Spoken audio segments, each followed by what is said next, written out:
பழைய விதி. அதே மாதிரி பறவையார் எப்படி சுந்தரரை பார்த்தார் அப்படிங்கிறது அதை சொல்கிறார். நற்பெரும்பான்மை கூட்ட நகை ஒளிந்து இலங்கு செவ்வாய் விற்பனை முதலில் வேர்க்கன் விலங்கிலே அவரை கண்டார்னு சொல்லி சுந்தரர் பார்த்ததை சொல்கிறார். பறவை நாச்சியாரை எப்படி சுந்தரரை பார்த்தாங்க அப்படிங்கிறத சொல்லுகின்ற பொழுது, அதாவது அண்டர்பிரான் திருவருளால் அயலறியா மனம் விரும்ப பண்டை விதி கடையூட்ட பறவையாரும் கண்டார். அப்போ ரெண்டு பேருமே ஒருத்தருக்கு ஒருத்தர் இப்போ சுந்தரர் இருப்பார்னு பறவையாருக்கு தெரியாது, பறவையார் அங்கே இருக்கிறாங்கன்னு சுந்தருக்கு தெரியாது. அவர் பாட்டுக்கு அவர் சாமி வர சொல்கிறாரு, வர்றாரு, அவ்வளோதானே ஒரே திட்டமிட்டெல்லாம் வரல.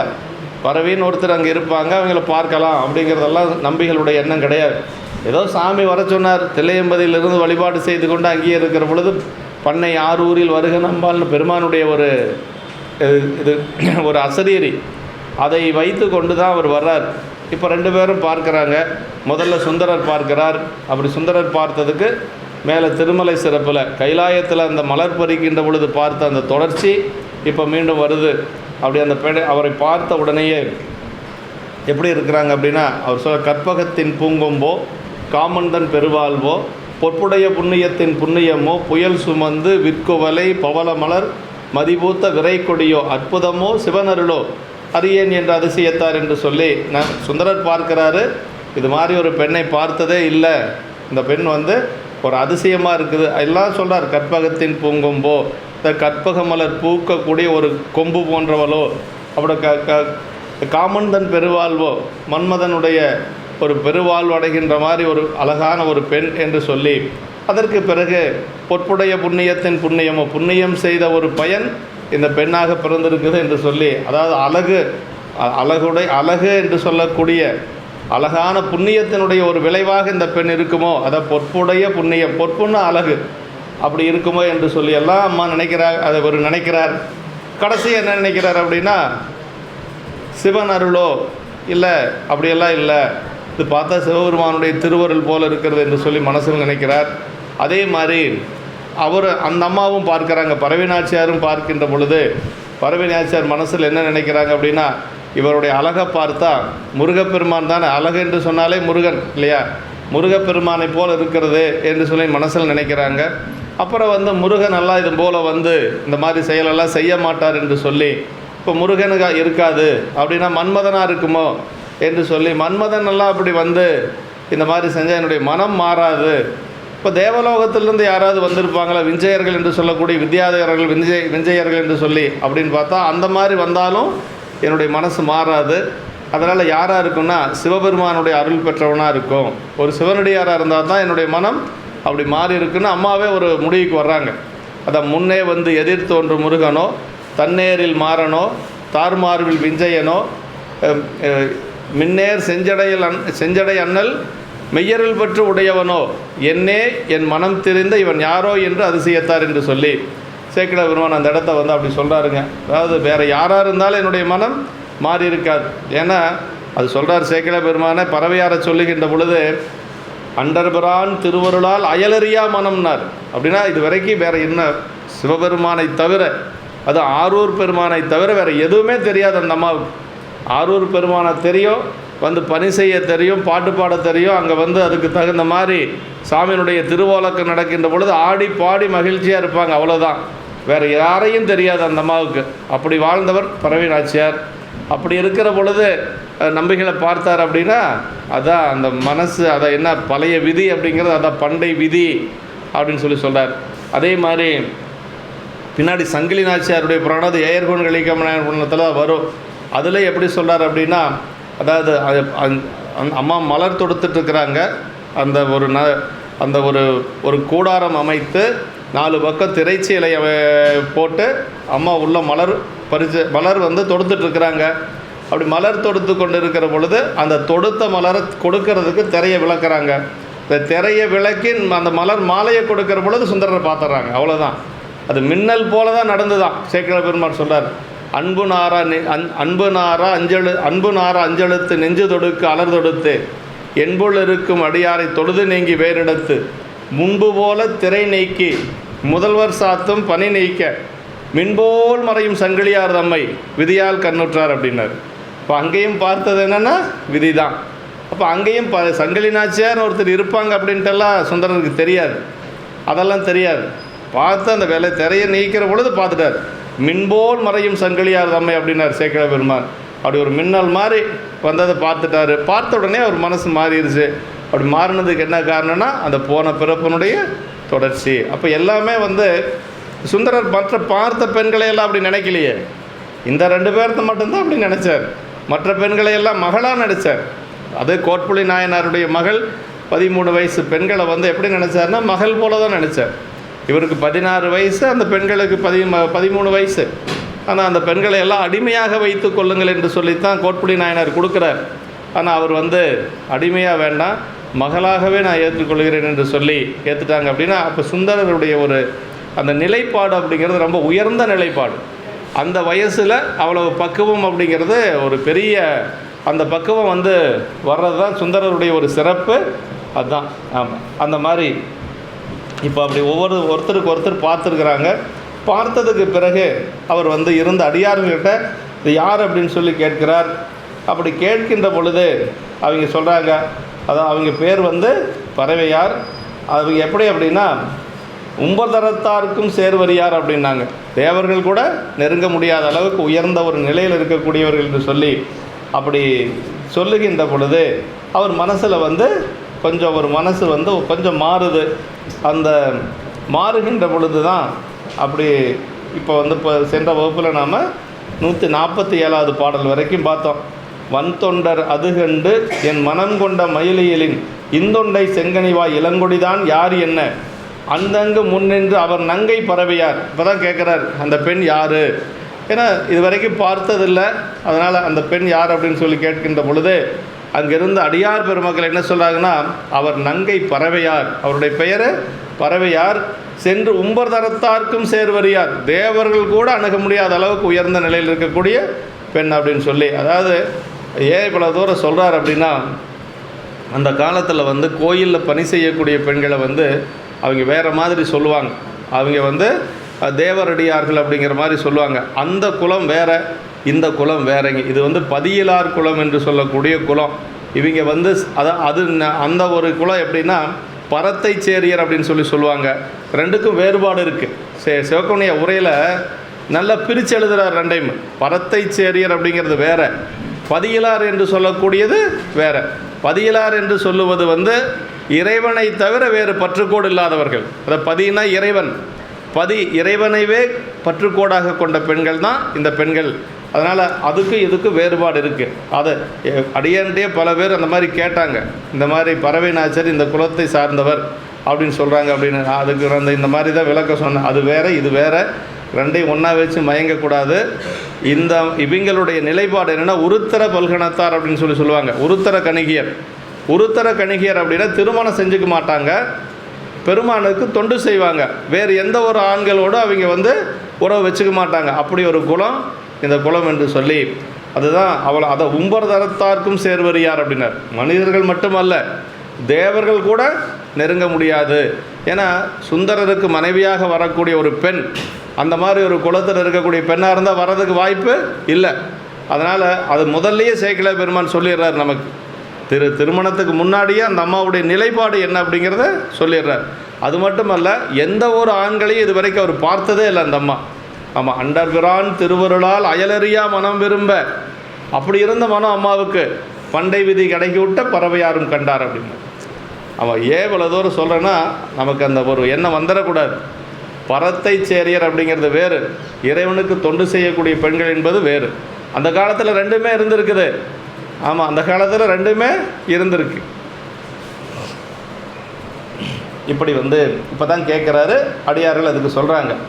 இப்போ தான் அந்த பெண்ணை வந்து மனசில் வந்து இப்போ அவருக்கு அந்த பெண்ணுடைய எண்ணம் வந்துருச்சு. இந்த பாட்டில் வந்து ஒரே பாடலில் வந்து 7 முறை பறவை பறவை பறவைன்னே சொல்லுவார். ஆமாம், அருமையான ஒரு இலக்கிய சுவையான ஒரு பாட்டு இது. அவர் பேர் வந்து நங்கை பறவைன்னு சொல்லி ஆரம்பிப்பார். அதற்கு பிறகு அப்படியே ஒவ்வொன்றா பறவை பறவை பறவை என்றே சொல்லுவார். பாருங்கள், பேர் பறவை பெண்மையினில் பெரும் பறவை விரும்பல்குள் அல்குள் ஆர் பறவை அணிதிகளும் மணிமுறுவல் அரும் பறவை சீர்பறவை ஆயினால் திருவுருவின் மென்சாயல் ஏர் பறவை இடைப்பட்ட எண்ணாசை எழுபறவை. இப்படி பறவை பறவை பறவைன்னு 7 முறை இந்த பாடலில் வந்து அப்படியே அடுக்கி அடுக்கி சொல்லாருங்க. அந்த அம்மாவுடைய பெயர் நங்கை பறவை. நங்கை அப்படிங்கிறது ரொம்ப உயர்ந்த தமிழ் சொல்லுங்க. நங்கை என்று சொன்னால் பெண்களில் சிறந்தவள்னு அர்த்தம். அதான் அண்ணனுடைய மனைவி அந்த காலத்தில் நங்கைன்னு தான் சொல்லுவாங்க, அண்ணின்னு சொல்ல மாட்டாங்க. இப்போ தான் அன்னிங்கிறதெல்லாம் வந்தது. நங்கை அப்படிங்கிறது உயர்ந்த தமிழ் சொல். பெண்களில் சிறந்தவள் நங்கை, ஆண்களில் சிறந்தவன் நம்பி. அதான் சுந்தரர் பேர் என்ன? நம்பி. அந்த நம்பிக்கை தகுந்த பெண் யாராக இருக்கணும்? நங்கையாக தான் இருக்கணும். அதெல்லாம் முதல்லையே கொண்டு வராரு. அது மாதிரி நங்கை என்று சொல்லுவதே உயர்ந்த ஒரு தமிழ் சொல். இப்படி அவர் அவ்வாறு பறவையார் பூங்கோயில் போய் பூக்கதை நம்பிகள் பார்த்த உடனே இந்த மனசில் இதெல்லாம் வருது. நங்கை பறவை என்று சொல்லி பெண்மையில் இவரெடுத்து காணும் பெண்மை குணங்களை கூறுமிடத்து பெரு உம்பர் அவை விரும்ப அல்குளார் பறவை. அதாவது பெரிய தேவர் சபை விரும்புகின்ற திலோத்தம்மை முதலிய அரம்பையர்களும் துதிக்கத்தக்க தெய்வம். ஆமாம், திலோத்தம்மை தான் இருக்கிறதுலே உயர்ந்த, அதாவது எல்லா அழகையும் ஒன்று திரட்டி ஒரு பெண்ணாக படைச்சது திலோத்தம்மை. பிரம்மன் என்ன செஞ்சான்னா, பிரம்மன் தன்னுடைய திறமையெல்லாம் வச்சு இதுவரைக்கும் அந்த மாதிரி ஒரு அழகே இல்லாத ஒரு பெண்ணை படித்தான். அந்த பெண்ணுடைய பேர் தான் திலோத்தம்மைங்க. எல்லா அழகையும் ஒன்று சேர்த்து அந்த பெண்ணுடைய அழகில் அவனே மயங்கி அந்த பெண்ணை 4 பக்கம் தேட ஆரம்பித்தான். அதாவது அவனுக்கு வயசு என்னன்னா, எவ்வளோதான் வயசுனே சொல்ல முடியாது. சேக்கிழார் பெருமான் எங்கே வச்சு சொல்கிறார் தெரியுங்களா? ஞானசம்பந்த பெருமானுடைய புராணத்தில் பூம்பாவை 60 இறந்ததுக்கு பிறகு அந்த குழந்தை மட்டிட்ட புண்ணையங்கானல் மடமையிலை பதிகம் பாடி அந்த குழந்தை உயிர்ப்பிக்கிறார் இல்லையா? அந்த குழந்தை உயிர் பெற்று வந்தால் எப்படி இருக்குதுன்னா, லட்சுமி மாதிரி 1000 லட்சுமி வேணும். அந்த பெண்ணுடைய அழகுக்கு முன்னாடி நிற்க முடியாது. அந்த மாதிரி ஒரு அழகான ஒரு பெண். அந்த பெண்ணை சிவநேசனார் அந்த காலத்திலே பெரிய கோடீஸ்வரர். சிவநேசன் செட்டியார் அந்த காலத்திலே கோடீஸ்வரர். அப்படிப்பட்ட சிவநேசன் செட்டியாருக்கு ஒரே பெண் இந்த குழந்தை தான். அவர் எப்படி வளர்த்தினார் அப்படின்னா, என்னுடைய உடைமைகளும் நானும் என்னுடைய பெண்ணும் ஞானசம்பந்தருடைய அடிமை என்னார். அப்படி வாழ்ந்தார். தினசரி எந்திரிக்க வேண்டியது ஞானசம்பந்த பெருமான் எந்த திசையில் இருக்கிறாரோ அந்த திசையை நோக்கி வணங்க வேண்டியது. அதுதான் சிவநேசன் செட்டியாருடைய வேலை. தினசரி அவர் ஞானசம்பந்த பெருமான் மீது அவ்வளவு அன்பு வச்சிருந்தவர். ஒரே பெண்ணை அவருக்கு கொடுக்கறதுக்காக வச்சுருந்தார். 60 இறந்து போச்சு. இப்போ அந்த பெண் உயிர் பெற்று வந்ததுக்கு பிறகு அவர் ஞானசம்பந்த பெருமானிடத்தில் இந்த பெண்ணை நீங்கள் ஏற்றுக்கொள்ள வேண்டும், உங்களுக்காக வளர்க்கப்பட்ட பெண் அப்படின்னு சொன்ன உடனே அவர் என்ன சொன்னார்னா, உங்களுடைய மகள் பூம்பாவை இறந்து விட்டது, இப்போ இருக்கக்கூடிய பூம்பாவை அது எனக்கு வேறு முறை அப்படின்ட்டார். வேறு முறைன்னு என்ன, மகள் முறை அப்படின்ட்டார். ஏன்னா பதிகம்பாடி இறைவனுடைய கபாலீஸ்வர பெருமானுடைய திருவருளால் அந்த மட்டிட்ட புண்ணையம் காணல் பதிகம்பாடி அதன் மூலமாக உயிர்ப்பிக்கப்பட்ட பெண். அதனால் அந்த பெண் எனக்கு மகளாகுது. ஞானசம்பந்த பெருமானுக்கு என்ன வயசு தெரியுங்களா? 18 வயசுங்க. அந்த குழந்தைக்கு என்ன வயசு அப்படின்னா, ஞானசம்பந்த பெருமானுக்கு 16 வயசு, அந்த குழந்தைக்கு 13 வயசு. அந்த பெண்ணுக்கு அந்த 13 வயசு பெண்ணை 16 வயசுக்கு அந்த இளைஞர் சொல்கிறார், அந்த பெண் எனக்கு மகள் முறை அப்படின்னு. அந்த இடத்துல தான் சேக்கிழ பெருமான் என்ன சொல்கிறார்னா, எண்ணில் ஆண்டு எய்தும் வேதா தான் படைத்தவள் எழிலின் வண்ணம் நன்னு நான்முகத்தால் கண்டான் புண்ணிய 16 ஆண்டு பேர் வரும் புகழை வேந்தர் கண்ணுதற் கருணை வெள்ளம் 1000 கண்களால் கண்டார் அப்படின்னார். அப்படின்னா அதான் இந்த இடம் தான் அது. இந்த திலோத்தம்மை என்று சொல்லக்கூடிய அந்த பெண்ணை படைத்த பிரம்மன் தான் படைத்த பெண்ணை தானே அடைய வேண்டும் என்று சொல்லி 4 திசையிலே 4 முகத்தால் தேடினானா. ஏன்னா பிரம்மனுக்கு 4 முகம் இல்லையா? அவனுக்கு பேரே நான்முகன். 4 திசையிலையும் தேடினானா. அந்த பெண்ணை இவர்கிட்ட தப்பிச்சு ஓடிடுச்சு. அந்த பெண்ணை மீண்டவனால் இவரால் பிடிக்க முடியல. ஆனால் ஞானசம்பந்த பெருமானுக்கு அவருக்கு என்ன வயசு? எண்ணில்லாண்டுனார். இத்தனை வயசு தான் சொல்ல முடியாது, எத்தனை யுகங்கள் சொல்லவே முடியாது. ஆனால் 16 வயது ஞானசம்பந்த பெருமான் கண்ணுதல் கருணை வெள்ளம் 1000 கண்களால் கண்டார் அப்படின்னார் சேக்கிழ பெருமான். அப்படி கருணையோடு பார்த்தார் அந்த பெண்ணை. அதுதான் தேவர்களுக்கு நம்முடைய அடியார்களுக்கு இருக்கக்கூடிய ஒரு வேறுபாடு. ஞானசம்பந்த பெருமான் நாவுக்கரசரில் எப்படி வாழ்ந்தாங்க அப்படின்னா, வேறு எந்த ஒரு பற்றும் கிடையாது. சுந்தரர் 2 திருமணம் செஞ்சார் அப்படின்னு சொன்னால் அந்த 2 பெண்களும் அங்கிருந்து மேலிருந்து அவருக்காக பெருமானால் கீழே அனுப்பப்பட்ட பெண்கள். அதே மாதிரி ஞானசம்பந்த பெருமானுக்கு திருமணத்தில் விருப்பமே கிடையாது. ஆமாம், கல்லூர் பெருமணம் வேண்டா கழுமலம். அவர் திருமணத்தில் விருப்பமே இல்லை. ஆனால் அந்த வேதியர்கள் எல்லாம் என்ன சொல்லாங்கன்னா, நம்மளுடைய முறை திருமணம் செய்து கொள்ளுவது அப்படின்னு எல்லாரும் பெரியவங்க சொன்னதுக்காக திருமணம் செய்கிறார்.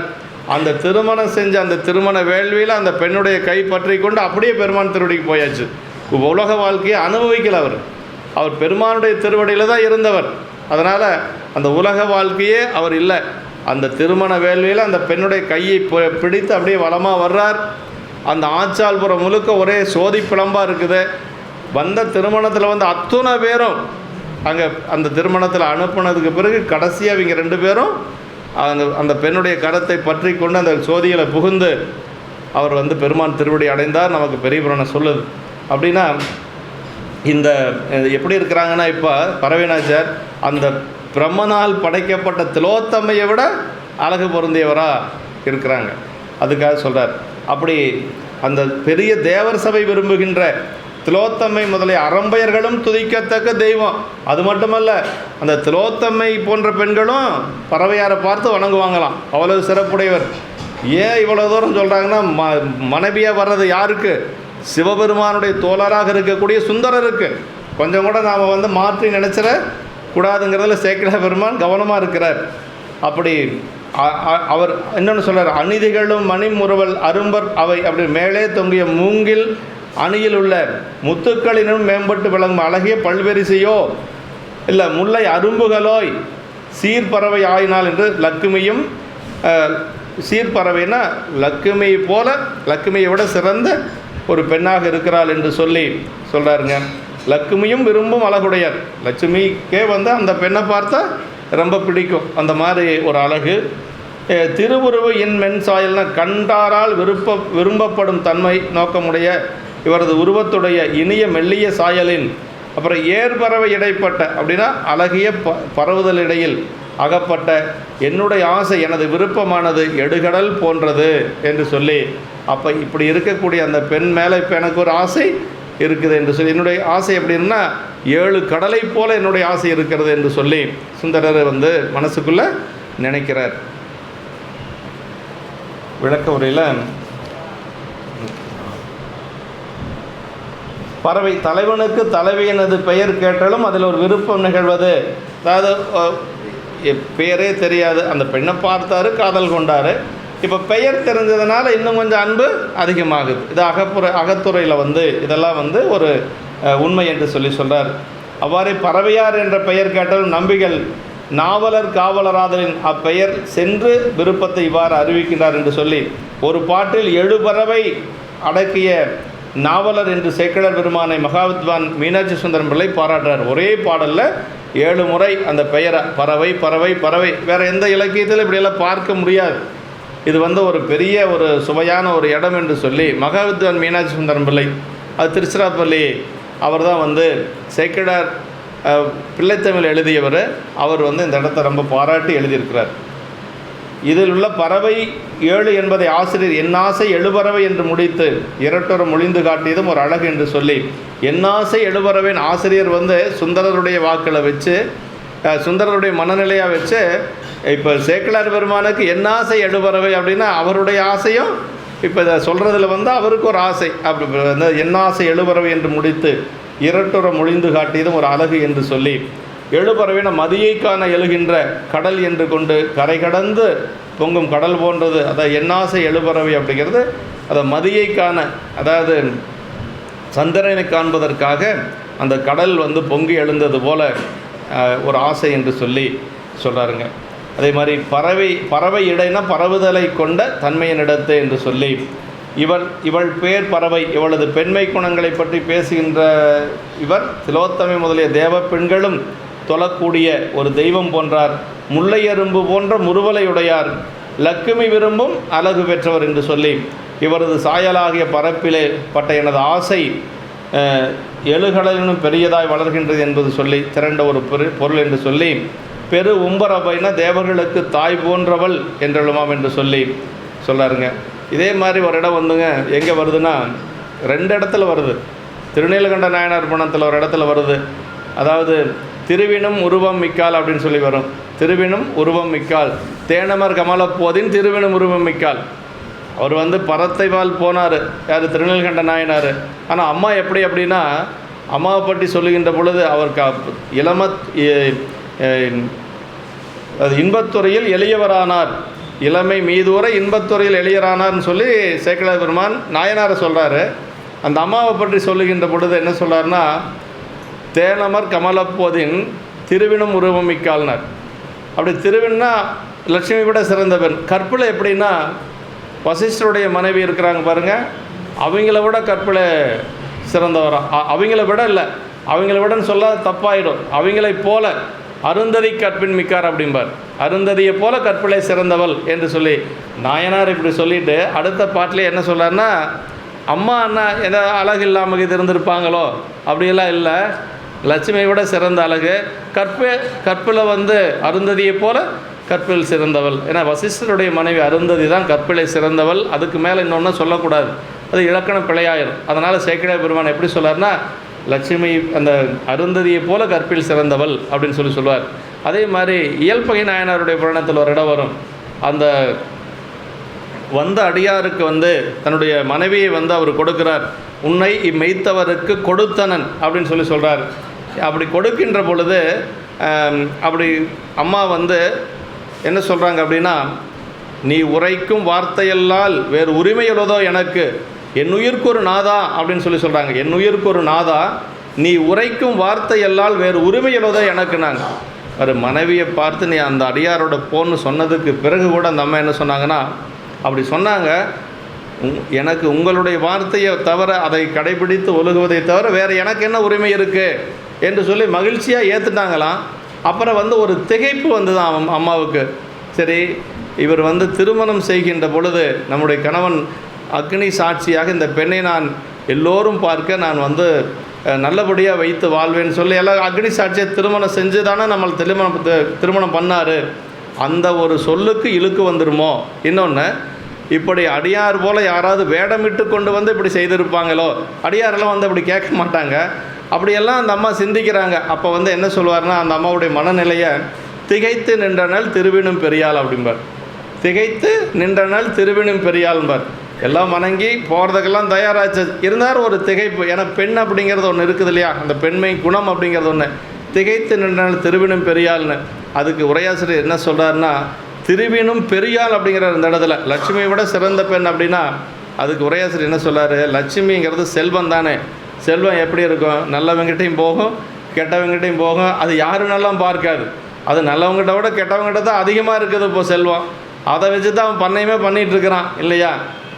ஆனால் இந்த அம்மா எப்படி அப்படின்னா, சிவபெருமானையும் அவன் அடியாரையுமே சார்ந்து நின்றார். வேறு எங்கேயும் அவங்க போகலை. சிவபெருமான் அதே மாதிரி அவனுடைய அடியார். அதனால் திருவினும் பெரியாள் என்று சொல்லி அந்த இடத்துல சொல்வார். அது மாதிரி இங்கே என்ன சொல்கிறேன்னா, அந்த லட்சுமி தேவியை வணங்கக்கூடிய அளவுக்கு அழகுடையவர் பரவியார் அப்படின்னு சொல்கிறார். லட்சுமியை வணங்கக்கூடிய அளவுக்கு அழகுடையவர் என்று சொல்லி, சீர்பறவை ஆயினால் என்பதற்கு சிறப்புடைய பறவை என்று அந்த கூத்துடைய லக்குமி போன்றால் என்று பொருள் கூறுவார் என்று சொல்கிறார். இப்படி பறவையார் உருத்தர கணிகராய் வீதி விடங்க பெருமானது திரு ஓலக்கத்தில் பாடல் ஆடல்களுக்கே உரியவர் என்பது பின்னர் ஏயர்கோன் கலிக்கா விநாயகர் புராணத்தில் சொல்லிருக்கு. இப்போ அம்மாவுடைய பணி என்ன? தியாகேச பெருமான் அங்கு நகர்வலம் வருகின்ற பொழுது அதில் ஆடல் பாடல் செய்து கொண்டு கூட வர்றது, திரு ஓலக்கம் செய்து கொண்டு வருவது. அந்த ஓலக்கத்தில் ஆடல் பாடல் செய்து கொண்டு வருவது மட்டும்தான் அம்மாவுடைய பணி, வேறு எந்த ஒரு பணியும் கிடையாதுங்க. வீதி விடங்க பெருமான் ஆகிய தியாகேசர் தேவர் உலகில் அரசு வீற்றிருந்தார். இவர்பால் அங்கு ஆடல் கூறிய பெண்கள் தேவமாதர்கள் அம்மையாரது சேடியராய் அருளின் வழி இங்கு அவதரித்து இவர் முன் ஆடல் புரியும் பறவையாரை அவர்கள் பரவுதல் இயல்பு என்று சொல்லி, அதாவது தேவலோகத்தில் தியாகேச பெருமான் இருக்கிற பொழுது அம்மா எங்கே இருந்தாங்க? கைலாயத்தில் உமையம்மைக்கு சேடியராக இருந்தாங்க இல்லையா. அதனால் உமையம்மைக்கு சேடியராக இருந்ததுனால தேவர்களும் வணங்கக்கூடிய ஒரு பெருமை இந்த அம்மாவுக்கு அந்த தகுதி உண்டு என்று சொல்லி உரையாசிரியருங்க நமக்கு சொல்கிறாருங்க. அடுத்த திருப்பாட்டு,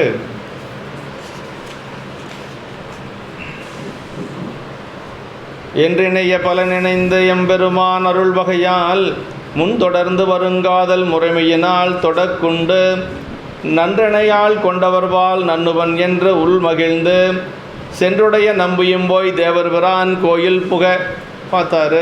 மனசுக்குள்ள இப்படிலாம் நினச்சாரு. மீண்டும் பெருமானுடைய கோயிலுக்குள்ளே போயிட்டார். நம்பிகளுக்கும் பெருமானை தவிர பற்றுக்கோடு யாரும் கிடையாது.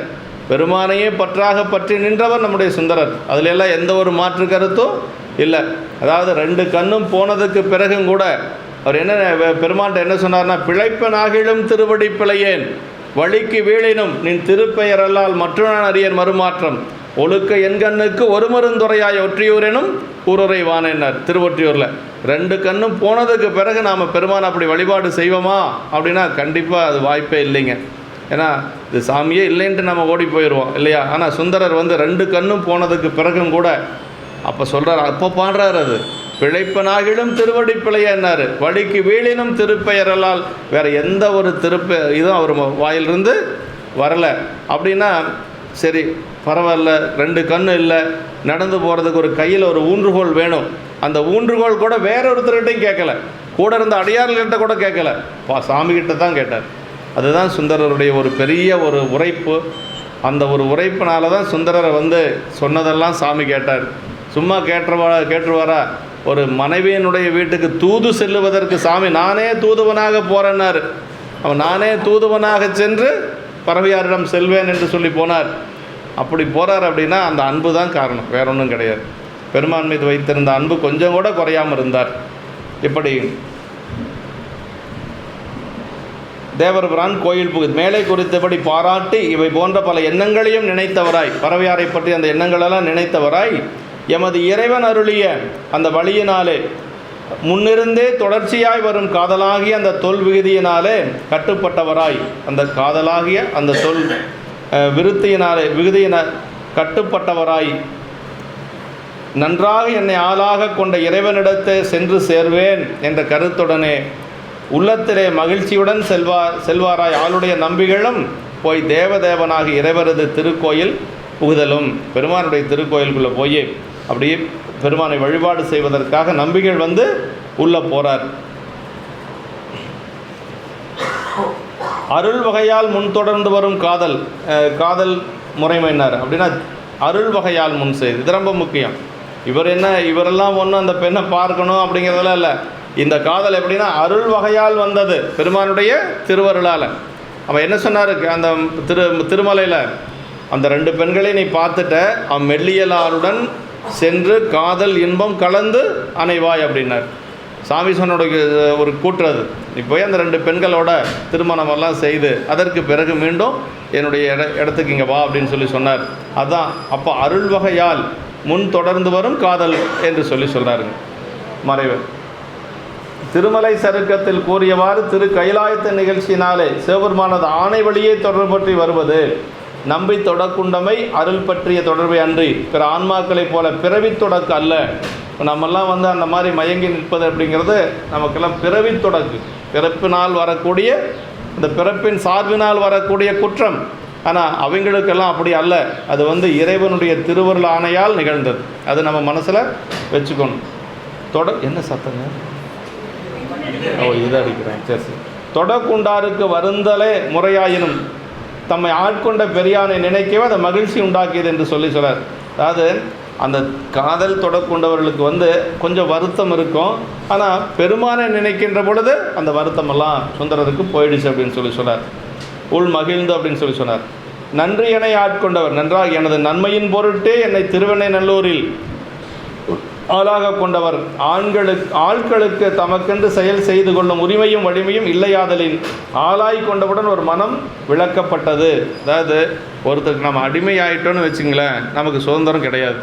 அதை முதல்ல நம்ம தெரிஞ்சுக்கணும். இப்போ நம்ம யாருக்கு அடிமையாக இருக்கிறோம்? சிவபெருமானுக்கு அடிமையாக இருக்கிறோம். இன்றைக்கி நடக்கக்கூடியது எதுவுமே நம்முடைய கையில் இல்லைங்க. அதுதான் வாதபூரடிகள் திருப்பலி எழுச்சியில் சொல்கிறாருங்க. அதுபோல சுவையன் அமுதன் அரிதற்கு அரிதன எழுதன் அமரும் அறியார், இது அவன் திருவுரு இவனவன் எனவே.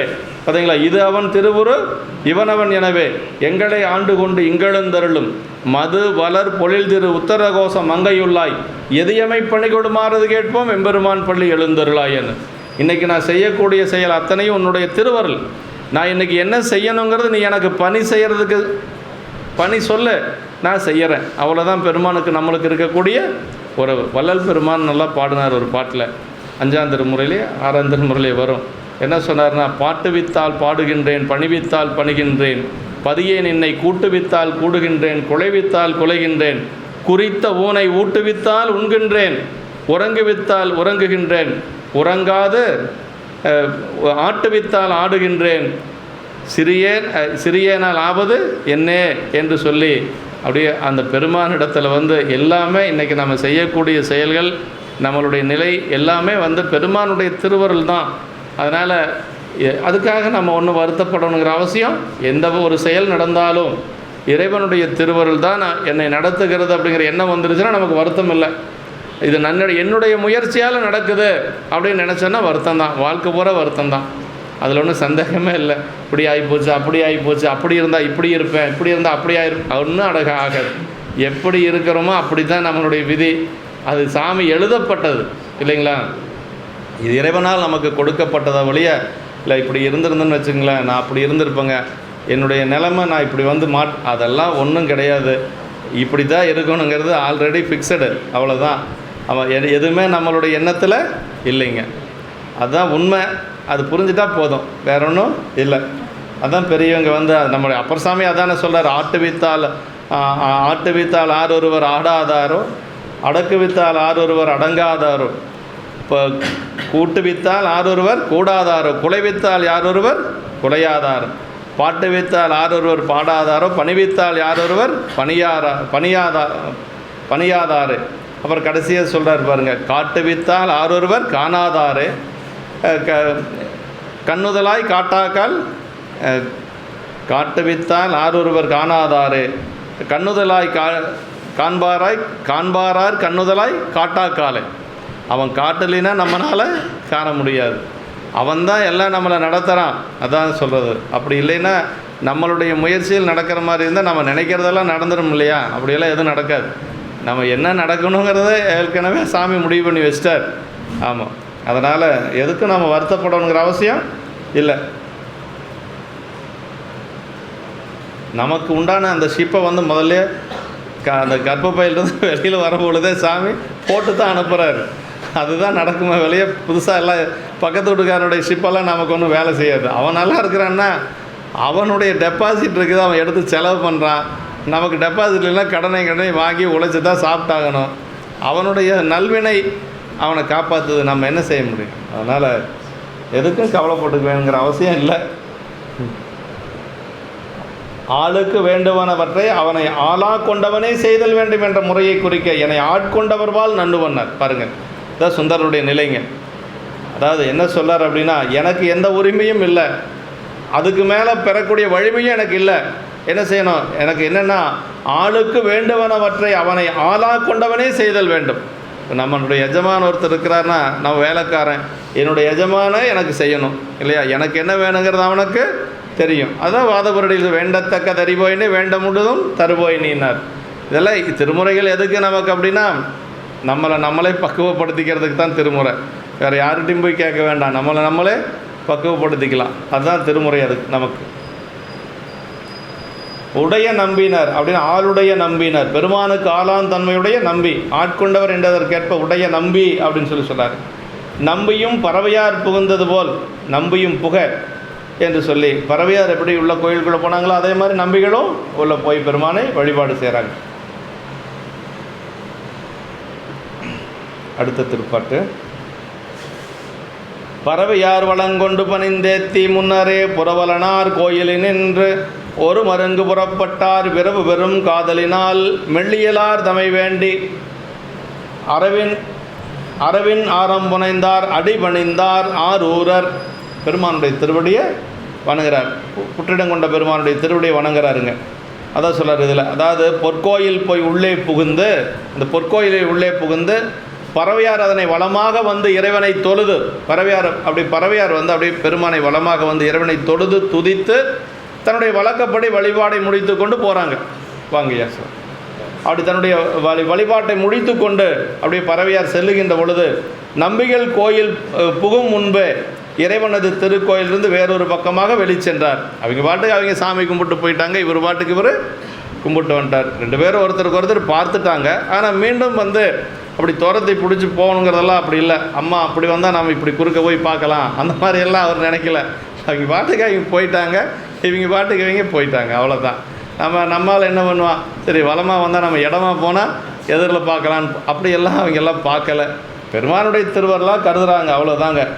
நம்பிகள் கோயில் புகும் முன்பு இறைவனது திருக்கோயிலிருந்து வேறு ஒரு பக்கமாக வெளிச்சென்றார் என்று சொல்லி தம்மிடத்தை வந்து பொருந்திய பெரிய வேட்கையினாலே அந்த மென்மையாகிய இயலுடைய பறவையாரை தமக்கு தரும்படியாக நம்பியாரூரர் பாம்பு மாலைகள் பூண்ட பரமநாத் திருவிழை வணங்கினார். அதுக்கு எது வேணாலும் சாமிகிட்ட தான் கேட்குறது வழக்கம். சாமிகிட்ட வந்து இப்போ அந்த பெண் எனக்கு வேணும், பறவையார் எனக்கு தரணும். ஏன்னா மனசில் இது மாதிரி, அதாவது இப்போ இது வரைக்கும் அவர் வந்து திருவெண்ணெய்நல்லூர்லேருந்து திருவாரூர் வரைக்கும் எத்தனை ஒரு நாள் ஆயிருக்கு அவர் வந்து சேர்றதுக்கு. அப்படி பெருமானை எல்லாம் வழிபாடு செய்து கொண்டு வழியில் எத்தனையோ பேர்த்த பார்த்துருப்பார் இல்லையா, எத்தனையோ பெண்களை பார்த்துருப்பார், எத்தனையோ பேர்த்த பார்த்துருப்பார். ஆனால் அவர் மனசு மாறலையே, இப்போ மட்டும் மாறி இருக்குதுன்னா ஏதோ காரணம் இருக்குன்னு அவர் நினைக்கிறார். இறைவனுடைய திருவருளாகத்தான் இருக்கணும். ஏன்னா பெருமானிடத்திலே தன்னை முழுமையாக ஒப்புவித்தவர், பெருமானிடத்தில் அவருடைய திருவடியில் அப்படியே விழுந்து கிடக்கக்கூடியவர் இல்லைங்களா. அதனால் அவர் என்ன நினைக்கிறாருன்னா, இது ஏதோ இறைவனுடைய திருவருள் கருணையாக தான் இருக்கும் என்று சொல்லி பெருமான்கிட்டப்ப அந்த விண்ணப்பத்தை வைக்கிறாருங்க. அப்படிங்க 4 பாட்டுகளும் ஒரு முடிவு கொண்டது. வன் தொண்டர் கண்டு இளங்கொடியார் என்ன முன்னின்றார் பறவையார் அறியார், எல்லாரும் அறிந்து கொள்ள முடியாது என்று சொல்ல நம்பியும் வந்து அந்த பேர் பறவை என்று சொல்லி 7 பறவை அவர் மனசில் நினைக்கிறார். அதற்கு பிறகு ஆட்கொண்டவர்பால் நன்னுவன் என்று உள்மகிழ்ந்து என்னை ஆட்கொண்ட பெருமானிடத்திலே நான் செல்லுவேன் என்று சொல்லி நேராக சாமிகிட்ட போகிறார். இப்போ சாமிகிட்ட போய் கேட்குறாருங்க. ஆரம் புனைந்தாரது அடிபணிந்தார் என தொடர்ந்து முடிக்கிறார். இதில் விளக்க உரையில் வந்து ஆட்கொண்டவர் என்பதற்கேற்ப உடைய நம்பி என்று சொல்லி இறைவனை தோழமையாக பெற்ற உரிமையுடைய நம்பி என்று சொல்லி பெருமானையே தோழமையாக பெறக்கூடிய அளவுக்கு உரிமையுடைய நம்பிகள் என்று சொல்லி சொல்கிறார். நம்பியும்னா பறவையார், அது ஒரு மருங்கு 2 பேரும் வெவ்வேறு இடத்துல போகிறாங்க.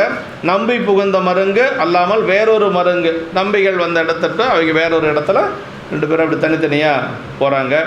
கோயிலில் இருவருக்கும் காட்சி நிகழவில்லை ஆதலின் துறை தொழுது சென்ற நம்பிகள் தொலைச் செல்லும் பறவையாரை மருகிலே கண்டபோது நிகழ்ந்தது என்று சொல்லி மெல்லியலார் தமை வேண்டி என்று சொல்லி முன்னரே போற்றினர் தமது நியமப்படி என்று சொல்லி மெல்லியலார் தமை வேண்டி பணிந்தார். ஏற்கனவே சாமி கும்பிட்டு வந்துட்டாராம். இப்போ பறவையை பார்த்ததுனால மீண்டும் பெருமான்கிட்ட போய் ஒரு விண்ணப்பத்தை வச்சுட்டு வர்றார். அதை மெல்லியலார் தமை வேண்டி இந்த முன்னர் செய்தது நிற்காமிய வழிபாடு. அவன் முதல்ல போன பொழுது அவர் மனசில் ஒன்றும் கிடையாது, எந்த ஒரு வேண்டுதலும் இல்லை. அது நிற்காமிய வழிபாடுன்னு பேருங்க. எந்த ஒரு விண்ணப்பம் இல்லாமல் பெருமான வழிபாடு செய்கிறது. இப்போது காமிய வழிபாடு. காமிய வழிபாடுன்னா என்ன? காமிய வழிபாடு, பறவையார் எனக்கு வேணும், அந்த பெண்ணை எனக்கு நீங்கள் கொடுக்கணும் என்று சொல்லி பெருமான்கிட்ட கேட்குற முறையாக கேட்கிறார். அப்படி முன்னர் செய்தது நிற்காமிய வழிபாடு என்றும் பின்னர் நிகழ்ந்தது காமியத்தின் பார்ப்பட்டது என்றும் கூறுவ இறைவனிடத்து காமிய வழிபாடு செய்யல் ஆகாது என்பாரை நோக்கி அவர் அருள் வகையால் முன் தொடர்ந்து வந்து அந்த விரவிய பெருங்காதல் காரணத்தால் இது ஆம் என்று குறித்தார் என்று சொல்லி, அதாவது இப்போ பறவையை கேட்குறது மட்டும்தாங்க ஆரூர் பெருமான்கிட்ட, வேறு எதுவும் ஆரூர் பெருமான்கிட்ட கேட்க மாட்டார். எல்லாமே வந்து வெளியில் தான் கேட்குறாரு. அந்த புகழூரில் கேட்கிறார், அதே மாதிரி நாகை காரணத்தில் கேட்கிறார். நாகை காரணத்தில் தான் கரிவிறகு நெய்சோறு 30 வேண்டும்னார். ஆமாம், காற்றணைய கடும்பரிமா ஏறுவது வேண்டும்னார். ஆமாம், கடல் நாகை காரணத்து பெருமான்கிட்ட வந்து முத்து மணி, அதே மாதிரி வேகமாக போகிறதுக்கு, காற்றை விட வேகமாக போகிறதுக்கு குதிரை கேட்டிருக்கிறார். ஆமாம், இப்போவா இருந்தால் இருக்கிறதுலே ரொம்ப ஹையஸ்ட் கார் தான், அதை கேட்டிருப்பார் சுந்தரர். ஆமாம், பென்ஸு கார் கேட்டிருப்பார் இல்லைங்களா. ஆனால் அப்போ வந்து காற்றணைய கடும்பரிமா ஏறுவது வேண்டும்னார். கரிவிரவு நெய்சோறு 30 வேணும்னார். எல்லாமே கேட்டது வந்து ஆரூர் பெருமான்ட்டு எதுவும் கேட்கல. பறவையை கேட்டதோட சரி, வேறு எதுவும் ஆரூர் பெருமான்ட்டு கேட்கல. எல்லாம் அங்கே தான் கேட்குறாரு. அப்புறம் புகழூரில் வந்து பொன் கேட்டார், செங்கல்லாம் பொன்னாச்சு. இதெல்லாம் எதுக்கு கேட்டார்னா வர்ற அடியார்களுக்கு கொடுக்கறதுக்கு தான் கேட்டாருங்க. பொண்ணை கேட்டார் அப்படின்னா பங்குனி உத்தரத்துக்கு அடியார் பெருமக்கள் நிரம்ப வருவாங்க. அவங்களுக்கு சாப்பாடு போடணும், தங்கிறதுக்கு இடம் கொடுக்கணும், வரக்கூடியவங்களுக்கு பொண்ணும் பொருளும் கொடுப்பாங்க. யார்? பறவைநாச்சியார் அந்த வேலையை செய்வாங்க. அதுக்காக தான் சாமிகிட்ட கேட்டார். இல்லைன்னா அவர் கேட்க மாட்டார். அவர் என்ன செய்கிறார்? வாங்கி. அதனால் இப்போ பெருமான் வந்து இப்போ பறவையை கேட்குறதோட சரி, மீண்டும் வந்து ஆரூர் பெருமான்கிட்ட எதுவும் கேட்க மாட்டார், பறவையை மட்டும் கேட்குறார். மெல்லியலார் தமை வேண்டினார். மெல்லியலார்னா பறவைநாச்சியாரை வேணும்னு சொல்லி மனசார கேட்குறாருங்க. ஆமாம், அவ்வாறு பணிந்தேத்தி அணியாரூர் மணிப்புற்றின் மைவாடும் திருமிடற்று வானவர்பால் நின்றும் போந்து எவ்வாறு சென்றால் இன்னுயிராம் அன்னம் என செவ்வாய்வன் நகை கொடியை தேடுவாராயினார். இப்போ மனசுக்குள்ளே சரி கோயில் விட்டு வெளியில் வந்தாச்சு. வெளியில் வந்தோன்னா அந்த பெண் எங்கே இருப்பாங்க அப்படின்னு சொல்லி அப்படி கொஞ்சம் தேடுறார். இது உலகில் இருக்கக்கூடிய ஒரு சாதாரண ஒரு மனநிலை சொல்கிறார். மெல்லையலார் தம்மை வேண்டிய அவ்வகையிலே வணங்கி துதித்து அழகிய திருவாரூரில் மணிப்புற்றிலை இடங்கொண்ட திருநீலகண்ட பெருமானிடத்திலிருந்து சென்று எங்கே சென்றனர் எனது இனிய உயிர் போன்ற அன்னமாகிய பறவை அப்படின்னார். என்ன சொல்லார் என்ன அதாவது எவ்வாறு சென்றால் இன்னுயிராம் அன்னம் என அப்படின்னார். அது என்ன சொல்லார் அந்த உரையாசிரியர் என்ன சொல்லார்னா, அதாவது இனிய உயிர் போன்ற அன்னமாகிய பறவை என்று சொல்லி அந்த சிவந்த வாயையும் வெள்ளிய நகையும் உடைய கொடி போன்ற பறவையாரை தேட முற்பட்டார் நம்பிகள். இப்போ தான் பறவையாரை தேடி கொஞ்சம் போகிறார். மைவாலும் திருமிடற்று வானவர்னார். அதை விடம் வாழ்தற்கிடமாகிய திருநீலகண்டத்தை உடைய தேவதேவன் என்று சொல்கிறாருங்க.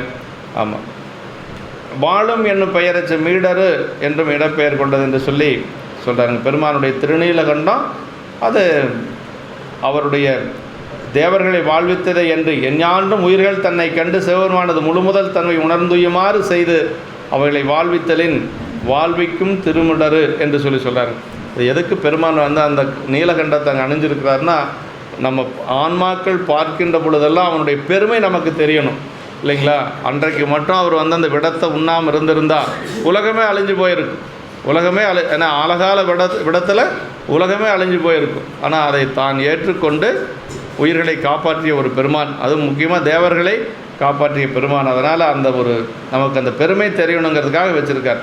புவனங்கள் உய்ய ஐயர் பொங்கு நஞ்சுண்ண யாம் செய் தவனின்று தடுத்ததென்ன தகைந்து தான் தரித்ததென்று சிவன் எந்தை கண்டம் தன்னை திருநீலகண்டம் என்பார். திருநீலகண்ட நாயனார் அதை வச்சு தான் அவர் அவர் திருநீலகண்ட நாயனார் எப்பொழுதும் திருநீலகண்டனே சொல்லிகிட்டு இருப்பார். அவருடைய பெயர் வேறு, ஆனால் திருநீலகண்டன் சொன்னதுனால அவருக்கு பேர் திருநீலகண்ட நாயனார். இது காரண பெயர் தான். பெருமானுடைய அந்த கருணையை நினைந்து எப்பொழுதும் சிவன் எந்தை கண்டம் தன்னை திருநீலகண்டம் என்பார் அப்படின்னு சொன்னார். அப்படி பெண்களிடத்தில் இளமை மீதோர இன்பத்துறையில் எளியராக இருந்தவர் அது எப்போ அதிலிருந்து வெளியில் வந்தார் அப்படின்னா, அம்மா தெரிஞ்சிட்டாங்க மனைவிங்கிறதுனால அவர் எது மேலே அதிகமான அன்பு வச்சிருக்கிறார் அப்படின்னு தெரிஞ்சிட்டாங்க. அப்படி தெரிஞ்சதுனால அந்த பரத்தையனுடைய வீட்டுக்கு சென்று அம்மாவிடத்தில் அப்படி அணைகின்ற பொழுது அம்மா சொன்னாங்க, தீண்டுவீராயன் எம்மை திருநீலகண்டம் அப்படின்னாங்க. அதாவது திருநீலகண்டத்து மேலே அவர் உயர்ந்த பக்தி வச்சிருக்கிறதுனால திருநீலகண்டத்து மேலே எம்மை அப்படின்னு சொன்னாங்க. திருநீலகண்டத்து மேலே ஆணையாக சொல்கிறேன், நீங்கள் என்னை தீண்டக்கூடாது அப்படின்னு சொல்கிறாங்க. அதை எம்மை தீண்டுவீராயன் எம்மை திருநீலகண்டம் அப்படின்னு சொன்ன உடனேயே இதுக்கு மேலே ஒன்றும் அவரால் செய்ய முடியல. ஏன்னா பெருமான் திருநீலகண்ட பெருமானையே அவர் உயிராக கொண்டு வாழ்ந்தவர். அதனால் அப்போ தான் அவர் சொல்கிறாருங்க, எம்மை என்று சொன்னனால வேறு எந்த ஒரு பெண்ணையும் மனத்தாலும் தீண்டேன் என்று சொல்கிறார். மாதரார் தம்மை எந்தன் மனத்தினும் தீண்டேன் என்றார் அப்படின்னு சொன்னார். வேறு பெண்களையும் எம்மைன்னு சொன்னதுனால பன்மையில் சொன்னதுனால மனைவியை மட்டும் அல்ல வேறு எந்த ஒரு பெண்ணையும் தீண்ட மாட்டேன் என்று சொல்லி அப்பொழுதே சபதம் செய்கிறார். அதான் பேதிய ஆணை என்று திருநீலகண்ட நாயனார் கொண்டு வாழ்வு பெற்றவையும் திருஞான சம்பந்த மூர்த்தி நாயனார் அவ்வினைக்கு வினையாம் என்று சொல்லி அவர் திருநீலகண்டத்தை தான் ஒரு பதிகமாகவே பாடியிருக்கிறார். திருநீலகண்டம் என்று சொல்லுவது ஒரு மந்திரம். எப்படி நமசிவாய மந்திரமோ அது மாதிரி திருநீலகண்டம் என்று சொல்லுவது மந்திரம். அது சொன்னாவே நமக்கு ஒரு பெரிய புண்ணியந்தான். அவன் திருநீலகண்ட திருப்பதிகத்தால் ஆணையிட்டு கொங்கில் பனிநோய் தீர்ப்பித்து உலகிற்கு உறுதி கூறி வாழ்வு கொடுத்ததும் இங்கே நினைவு கூறற்பாலது என்று சொல்லி மலத்தை போக்கி மரணத்தை தவிர்த்தல் இறைமை குணமாதலின் அதனை தேற்றம் பெற உயிர்களுக்கு எப்போதும் நினைவூட்டுமாறு இதனை இறைவன் தமது செம்மேனியிலே அந்த கண்டத்தில் தோன்றும் மறு போல வைத்தார் என்று சொல்கிறாருங்க. ஆமாம், மைவாலும் திருமிடரு என்று சொல்கிறார். உயிராம் அன்னம் எவ்வாறு சென்றன என்று சொல்லி தம் உயிரையே தேடி பெற நின்ற ஆரூரருக்கு உயிரை தரும் இயல்புடைமையால் மைவாளும் திருமிடரு நினைவுக்கு வர இப்படி சொல்லியிருக்கார் என்று சொல்கிறார். அடுத்தது பாசமாமனை பற்றறுப்பான் மிகு ஆசை மேலும் ஓர் ஆசை அளிப்பதோர் தேசின் மன்னியின் சிந்தை மயக்கிய ஈசனார் அருள் என்னறிச் சென்றதே. என்னுடைய மனசை மயக்கி போன இந்த பெருமானுடைய திருவருள் அப்படி பாருங்கள். இந்த காதல் உணர்வு மேலோண்டு இருக்கின்ற பொழுதும் கூட அவர் பறவையார் எப்படி பார்த்தாருன்னா ஈசனுடைய திருவருளாக பார்க்கிறார். அதான் ரொம்ப முக்கியம். ஆமாம், எல்லாம் திருவருளாகவே கருதியவர் சுந்தரர். அந்த காதல் உணர்வுகள் இருந்தாலும் கூட ஈசனாரருள் என்னறிச் சென்றது அப்படின்னு சொல்கிறாருங்க. அதாவது நம்ம உலகில் இருக்கக்கூடிய அந்த ஒரு காதலுக்கும் இறைவனுடைய திருவருளால் வந்த இந்த காதலுக்கும் அதான் வித்தியாசம் சொல்கிறார். பாசமாகிய வினைக்கட்டினை அறுப்பதற்காக என்னிடத்து மிக்கு எழுகின்றதாக இறைவன் பணியில் கொண்ட ஆசையையும் கீழ்ப்படுத்தி என்ன சொல்கிறாரு, பெருமானுக்கு பணி செய்யக்கூடிய ஆசைக்கு அதை கூட கீழ்ப்படுத்தி இந்த மாதிரி ஒரு ஆசை வந்திருக்குது. இது என்னவா இருக்கும் அப்படின்னா இது என்ன இருக்கும், பெருமானுடைய திருவருளாக தான் இருக்கணும். ஆமாம், அதாவது அவருடைய என்னென்னா ஆட்கொண்ட பொழுதே பெருமானுக்கு ஆளாக திருமணத்தை தடுத்து ஆட்கொண்டிருக்கிறார். ஆட்கொண்டு அப்போவே என்ன சொன்னார் சாமி, வித்தகம் பேச வேண்டாம் பணி செய்ய வாரும் அப்படின்னார். சும்மா நீ வீணா வாயெல்லாம் பேசிகிட்டு இருக்காத, வந்து எனக்கு பணி செய். அடிமையினுடைய வேலை என்ன, பணி செய்வது. வாக்குவாதம் பண்ணுறதா அடிமையினுடைய வேலை? வாக்குவாதம் பண்ணுறதுக்கு அடிமை அப்படி அல்ல, பணி செய்வது. வித்தகம் பேச வேண்டாம் பணி செய்ய வாரும் அப்படின்னார். அது அந்த ஓலையை பார்க்குறது கூட கடைசியாக விடல அவர். ஓலைகாணர் பாலையோ, இப்போ உனக்கு ஓலையெல்லாம் பார்க்க தெரியுமா, நீ பணி செய்கிறதுக்கான ஆளப்பா. அந்த ஓலையெல்லாம் பார்த்து சொல்கிற அளவுக்கெல்லாம் உனக்கு ஒன்றும் தெரியாது. நீ அப்படிப்பட்டால் பணி செய்யக்கூடிய ஆள், நீ அடிமை. அதனால் நான் உன்னையே ஆட்கொண்டவன் என்று சொல்லி அங்கே பெருமான் அந்த அந்தனராக இருக்கிற பொழுதே அப்படியெல்லாம் சொல்லுவார். அதனால் இங்கே என்ன சொல்லார்னா, பாசமாகிய வினைக்கட்டினை அறுப்பதற்காக என்னிடத்து மிக்கு எழுகின்றதாக இறைவன் பணியை மேல் கொண்ட ஆசையும் பாருங்கள். அதாவது நம்ம இறைவனுக்கு தொண்டு செய்கிற பொழுது நமக்கு என்ன ஆகும் அப்படின்னா, இருவினை நீங்குங்க. இருவினை நீங்கும். இருவினை என்று சொல்லுவது நல்வினை தீவினை என்று சொல்லக்கூடியது. நல்வினை தீவினை என்று சொல்லக்கூடியது நல்வினையின் பயனாக வரக்கூடியது இன்பம், தீவினையின் பயனாக வரக்கூடியது துன்பம். அது ரெண்டு வினையும் ஒன்று போலவே கருதுவது. அதான் இருவினை ஒப்பு அப்படிங்கிறது சைவ சித்தாந்தத்தில். இருவினை ஒப்புன்னா என்னென்னா, நல்வினையின் காரணமாக வரக்கூடிய இன்பத்தையும் சரி, தீவினையின் காரணமாக வரக்கூடிய துன்பத்தையும் சரி, ரெண்டையும் ஒன்று போல கருதுவது. அது எப்படிங்க அப்படி முடியுமானா, நம்மளால் முடியாது, பெரியவங்கனால முடியும். அது எப்படி எது வந்தாலும் பெருமானுடைய திருவருளாக கருதக்கூடியவர்கள் பெரியவங்க. அதான் இருவினை ஒப்பு அப்படிங்கிறதுங்க. இருவினை ஒப்பு வந்தால் என்ன ஆகுன்னா, மலப்பரிபாகமாகும். மலப்பரிபாகம்னா ஆணவ மலம் வலிமை குறையும். மலப்பரிபாகமாச்சுன்னா என்ன ஆகும், சக்தி நிபாதம் வரும். சக்தி நிபாதம்னா என்னென்னா, திருவருள் சக்தி வீழ்ச்சி, இறைவனுடைய திருவருள் சக்தி ஆன்மாவில் பதியும். சரி, சக்தி நிபாதம் வந்தால் அடுத்தது வீடு பேர் கிடைக்கும். இதுதான் சைவ சித்தாந்தத்தில் சொல்லக்கூடிய உண்மை. முதல்ல இருவினை ஒப்பு வரணும். இருவினை ஒப்பு வந்தால் மலபரிபாகமாகும். இல்லை, மலபரிபாகம் முதல்ல, மலபரிபாகம் வந்தால் இருவினை ஒப்பு வரும். இருவினை ஒப்பு வந்தால் அடுத்தது சக்தி நிபாதம் வரும். சக்தி நிபாதம் வந்தால் அடுத்தது வீடு பேர் கிடைக்கும். அப்போ இருவினை ஒப்புங்கிறது ரொம்ப ரொம்ப முக்கியங்க. அதான் இப்போ அவர் அந்த என்னுடைய வினையை வினைக்கட்டினை அறுப்பதற்காக நான் பெருமானுக்கு பணி செய்ய ஆசை, ஆனால் அதையும் கீழ்ப்படுத்தி அதுக்கு மேலே ஒரு ஆசை வந்திருக்குது. இப்போ சுந்தரருக்கு அது என்னவாக இருக்குன்னா, பெருமான் திருவருளாக தான் இருக்குன்னு கருதுகிறார். அதற்கு மேலே ஒரு ஆசையை கொடுக்கின்ற ஒப்பற்ற ஒளியோடு பொருந்தி மயங்காத என் சிந்தையை மயக்கத்தை அடையும்படியாக இறைவனது நிறைந்த திருவருள் உருவமாகிய பறவை எவ்வழி போயிற்று. அப்படி அந்த பறவை எந்த வழியாக சென்றது என்று சொல்லி தேடுறாருங்க. பாசம்னா கட்டப்படுவதை பசு என்று சொல்லி, ஆன்மாவும் வியாபகமுடையதாயினும் பாசக்கட்டினாலே தான் கட்டப்பட்டதாயிற்று. இது ஆணவமாகிய சகசமலத்தை குறிக்கும். அதாவது இறைவனுடைய அறிவு எப்படி வியாபகமோ அதே மாதிரி ஆன்மாக்களுடைய அறிவும் வியாபகம்தான். இறைவனுக்கு பாசம் இல்லை, ஆணவ மலம் இல்லாதனால அது விரிவாக இருக்குது. நமக்கு ஆணவ மலம் இருக்கிறதுனால நம்ம கட்டுப்படுத்தி வச்சுருக்குதுங்க. அதுதான் நம்முடைய அறிவுக்கும் அவருடைய அறிவுக்கும் ரெண்டுமே அறிவுடைய பொருள். நம்ம முற்பொருள்களில் ரெண்டு பொருள் அறிவுடையது. சிவபெருமானுடைய அறிவு, அதே மாதிரி ஆன்மாக்களுடைய அறிவு. ஆன்மாக்களுடைய அறிவு என்னென்னா, அதுவும் அறிவுடைய பொருளாக இருந்தாலும் அந்த ஆணவ மலம் இருக்கிறதுனால அந்த அணுத்தன்மைப்படுத்திடுச்சு.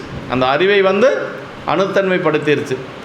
பரவாமல் நம்ம விரிந்து பார்க்காமல் நம்மளுடைய செல்லாமல் அதை அப்படி குறைச்சி வச்சுருக்கிறது ஆணவத்தினுடைய ஒரு வேலை. அது எப்போ நீங்கன்னா, பக்குவம் வருகின்ற பொழுது தான் நமக்கு நீங்கும். ஆமாம். அப்படி அதையும் மேலே இது வந்திருக்குதுங்க. கட்டப்பட்ட வினைப்பற்று, வினையினது தொடர்பு, வினை தொடர்பே உயிர்களுக்கு கட்டுவது என்பது சாத்திரம். அறுப்பான் அறுக்கும் பொருட்டு, பாசமாகிய வினையினது தொடர்பை நீக்கும் பொருட்டு சொல்றார். அறுப்பான் என்பதனை பெயர் சொல்லாக கொண்டு வினைப்பற்று அறுப்பான் ஆகிய சிவபெருமானை குறிப்பதாக கொண்டு அவன் அளிப்பது ஒரு ஆசை என்று உரைப்பார் முன் என்று சொல்லி பின்னர் ஈசனாரருள் என வருவதால் அது பொருந்தாது, பாசக்கயிறு என்றதற்கேற்ப அறுப்பான் என்று சொல்லி முடிக்கிறார். பற்றறுப்பான் உள்ளத்தில் மிக்கு எழுகின்ற ஆசை கொண்டு முயல்கின்றேனாக என்னுள்ளே அதனையும் மேலிடுவது ஒரு ஆசை அளிக்கும் ஒளியுடன் என் சிந்தை மயக்கிய ஈசனது நிறைந்த அருளாகிய பறவையார் என்பது பொருள் என்று சொல்லி ஈசனாரது அருள் அப்படின்னு சொல்கிறாருங்க. பாசமார் வினைப்பற்று முன் கையிலையில் காட்சியில் கண்ணினாரான வினைப்பற்று ஒரு பாசமாய் பரிணமித்ததாம் என்றபடி, அதாவது கையிலையில் காட்சியில் பட்ட அந்த வினைப்பற்றானது ஒரு பாசமாக பரிணமித்தது என்று சொல்கிறாருங்க. அதனை அறுக்கும் ஆசை அதனை தீர்த்து மேலா நிறை அடையும்படி ஆசை என்று சொல்லி முன்னர் துறையூரில் தவநெறி வேண்டி பெற்றமையும் இதே தான் என்று சொல்கிறார்.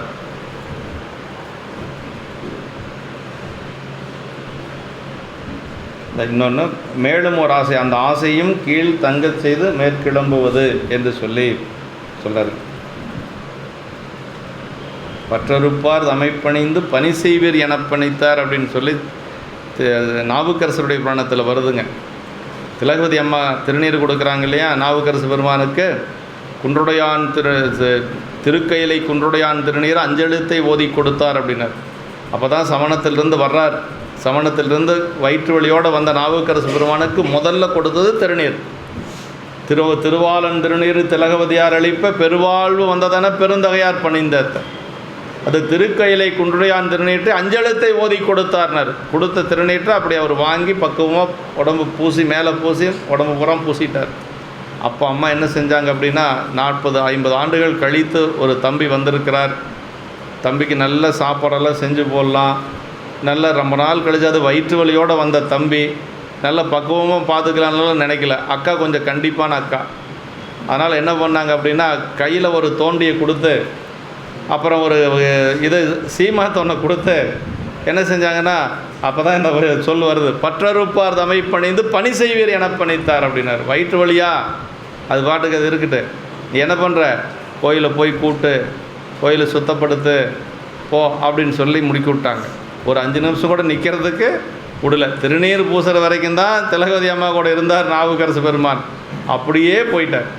பற்றறுப்பார் அமைப்பணிந்து பணி செய்வீர் என பணித்தார் அப்படின்னார். அதுதான் திலகவதி அம்மாவுடைய ஒரு கண்டிப்பு. அந்த மாதிரி ஒரு அக்கா இருந்தால் நிறைய தம்பிக்கு உருப்படி ஆகுவாங்க. அந்த மாதிரி அக்காவும் இல்லை, அந்த மாதிரி தம்பியும் இல்லை, இருக்கிறாங்க அங்கங்கே இருப்பாங்க இல்லைங்களா. அதனால் அவரை நெறிப்படுத்திய ஒரு பெருமை அம்மாவுக்கு உண்டு. அதனால் இன்றைக்கே திருவதிக்கு போனோம்னா திலகவதியார் திருமடம்னு சொல்லி உள்ளே செல்லுகின்ற பொழுது வலதுகை பக்கம் இருக்குது, போனீங்கன்னா பாருங்கள். திருவதிக்கு போனீங்கன்னா கோயிலுக்குள்ளே நுழைகின்ற பொழுது வலதுகை பக்கமாக அந்த அம்மா தங்கியிருந்து பணி செய்த அந்த மடம் இருக்குது, திலகவதியார் திருமடம்னு இருக்குது. அங்கே நந்தவனமெல்லாம் இருக்குது, அம்மா பணி செய்த இடமெல்லாம் அங்கே இருக்குது, பார்க்கலாம். மயக்குரு என்று சொல்கிறார்.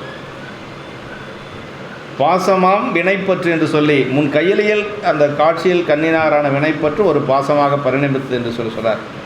மேலும் ஒரு ஆசை, அந்த ஆசையும் கீழ்த்தங்க செய்து மேற்கிளம்புவது. பெருமான் மீது இருந்த ஆசைவே கீழ்த்தங்க செய்து அதுக்கு மேலே ஒரு ஆசை வருதுன்னா அது பாருங்களேன்.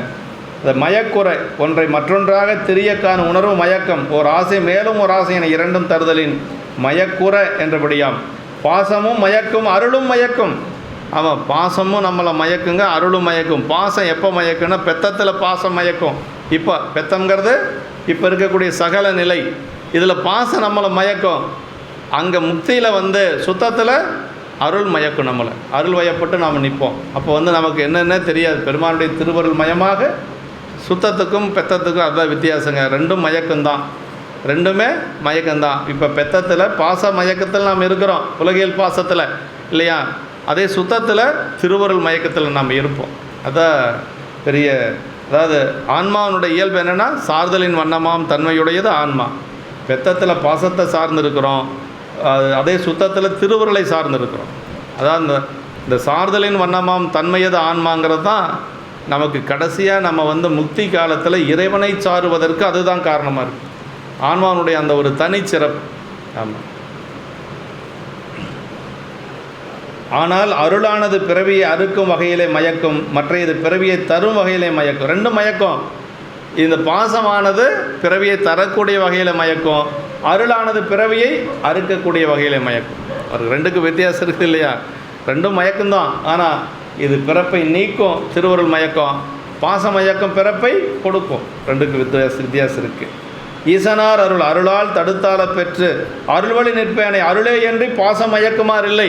என்னென்னா சுந்தரருக்கு ஒரு இதை உறுதிப்பாடு என்னென்னா, இறைவனுடைய திருவருள் தானே என்னை ஆட்கொண்டது, இறைவன் திருவருளால் ஆட்கொள்ளப்பட்ட என்னை பாசம் மயக்கிறதுக்கு வாய்ப்பில்லை, அதனால் என்னை மயக்கியது ஒரு திருவருள் அப்படின்னு நினைக்கிறார். அதுதான் சுந்தரருடைய மனநிலை இந்த இடத்துல. இறைவனுடைய திருவருள் தான் என்னை இப்படி ஆட்படுத்தியது. இறைவனுடைய திருவருளால் ஆட்கொள்ளப்பட்ட என்ன பாசம் உலகியல் பாசம் என்னை மயக்க முடியாது. அப்போ அதுக்கு மேலே இது இறைவனுடைய திருவருள் பாசமாகத்தான் இருக்கும் என்று சொல்லி நினைக்கிறார். அப்போ பறவையார் என்ன நினைக்கிறாரு? ஈசனார் அருள் என்னறி சென்றதே அப்படின்னார். ஈசனார் அருள் என்னறி சென்றதே என்னார். அந்த பொண்ணு எங்கே போச்சுன்னு சொல்லலை அவர். ஈசனார் திருவருள், பெருமானுடைய திருவருள் எங்கே போச்சு அப்படின்னு சொல்லி தேடுறாருங்க. இவ்வாறு மேல்வரும் அருளால் தடுத்தால பெற்று அருள்வழி நிற்பேனை அருளே என்று பாசம் மயக்குமாறு இல்லை ஆதலின் இதுவும் அருளே யாதல் கொண்டு வேண்டுமென்ற துணிவு பற்றி மயக்கியதாயினும் ஆர் அருள் என்று கூறப்பட்டதா என்று சொல்லுது. எம்பிரான் அருள் எந்தையார் அருள் என்று சொல்லி சிவன் அருளோ சொல்கிறார் இல்லையா? அது மாதிரி பெருமாளுடைய திருவருளாகவே கருதுகிறார். அருள் சென்றது, அருள் வழித்தாகிய வந்தவரை துணிந்த பறவையார் அருள் என்றதற்கேற்ப சென்றது என்ற அகரிணை ஒன்றன்பால் வினைமுற்றினால் கூறப்பெற்றது என்று சொல்லி அருளால் வந்த உருவினை அருள் என்றது உபச்சார வழக்கு. அருளால் வந்த உருவினை அருள் என்று சொல்லுவது உபச்சார வழக்கு. மன்னினா நிலை பெற்று நின்றது. அதாவது மன்னினா இப்போ தேசின் மன்னியின் சிந்தை என்ன சொல்கிறார் பாருங்க, பார்த்தது இனி அதை எப்போ மறக்க போகிறதே இல்லை. மன்னினா நிலை பெற்றிருத்தல், மன்னுதல்னா நிலை பெற்று மண்ணுகதில்லை வளர்க நாம் பக்தர்கள் நிலை பெற்று இருக்கக்கூடியதான் மன்னுதல். அப்படி தேசின் மன்னியன் சிந்தை மயக்கி அப்படின்ட்டு. இப்போ இந்த எப்பொழுதும் இது எப்போதும் நீ மேலே நீங்கள் போகிறதில்ல, பெருமான் திருவடி அடைகின்ற வரைக்கும் பறவையாருடைய அந்த எண்ணம் நீங்கள் போகிறதில்ல, அதை மன்னி அப்படின்னு சொல்லி சொல்கிறாருங்க. உம்பர் நாயகர்தம் கடல் அல்லது நம்புமார் அரியேனை நடுக்குற வம்புமால் செய்து வள்ளியின் ஒல்கியின் எம்பிரான் அருள் என்னறி சென்றதே. பாருங்க, மீண்டும் அது தேடுறார். என்ன சொல்கிறாருன்னா, உம்பர் நாயகர் தம் கடல் அல்லது நம்புமார் அரியேனை, பெருமானுடைய திருப்படி அல்லது வேறு எதையும் நான் நம்ப மாட்டேன், அப்படி இருக்கக்கூடிய என்னுடைய சிந்தையை ஒன்று மயக்கிருச்சுன்னு சொல்லி சொல்கிறாருங்க. தேவதேவராகிய இறைவனுடைய திருப்படியினையே அல்லாமல் பிறிதொன்றையும் நம்பும் நெறி பயிலாத என்னை நடுக்கம் பொருந்தும்படியாக வழிந்து மயக்கத்தை தந்து கொடிபோல் அசைந்து சிலர் இன்று என் முன் எமது பெருமானது அருள் வண்ணமாகிய பறவை வந்த வழியே போயிற்று, பறவை எந்த வழியே போயிற்று என்று சொல்லி அப்படி சொல்கிறார். அப்படின்னா அதாவது இந்த இடத்துல என்ன சொல்கிறார், எம்பிரான் அருள் என்னறி சென்றதே அப்படின்னா திருவருளாகவே தான் கருதுகிறார். அவருக்கு ஒரே ஒரு மனசுக்குள்ள என்னென்னா, இறைவனுடைய திருவருள் தானே என்னை ஆட்கொண்டது, இறைவன் திருவருளால் ஆட்கொள்ளப்பட்ட என்னை வேறு எதுவும் திருவருளே தான் என்னை மயக்கிருக்க முடியுமே வழிய வேறு எதுக்கும் இடம் இல்லை அப்படின்னு உறுதியாக நம்புகிறார். அதுதான் சுந்தருடைய மனநிலை. உம்பர் மேலுலகத்தவர் தேவர்கள் என்று சொல்லி சொல்லாருங்க. அல்லது அரியேனை அல்லாமல் வேறொன்றையும் அறியேன் என்று நம்புவதற்கு செய்யப்படும் பொருள் அறிவித்துரைக்கு என்று சொல்லி கலலே அரியேனை என்ற உடன்பாட்டில் கூறுவதினும் கடலே அல்லாது வேறு அறியேன் என்று இரண்டு எதிர்மறைகளால், அதாவது கடலே அறியேன் அப்படிங்கிறது உடன்பாடு.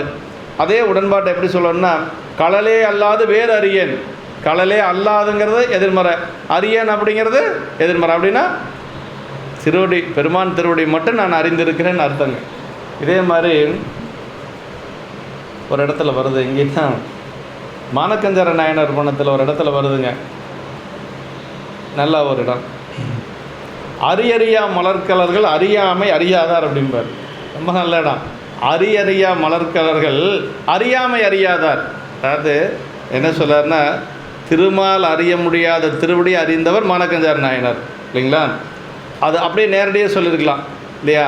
ஆனால் அதை எப்படி சொல்லாருன்னா அதை திருமால் அறிய முடியாத திருவடியை அறியாமை அறியாதான்னு என்ன, ரொம்ப அறிந்தவர்னு அர்த்தம். இதுக்கு பேர் என்னென்னா, ரெண்டு எதிர்மறை சொல்லி ஒரு உடன்பாட்டில் கொண்டு வருது இலக்கணத்தில். அரியறியா மலர்கலர்கள் அறியாமை அறியாதான்னு. அரியறியா அப்படின்னா அது ஒரு உயர்வு நோக்கி சொல்கிறது.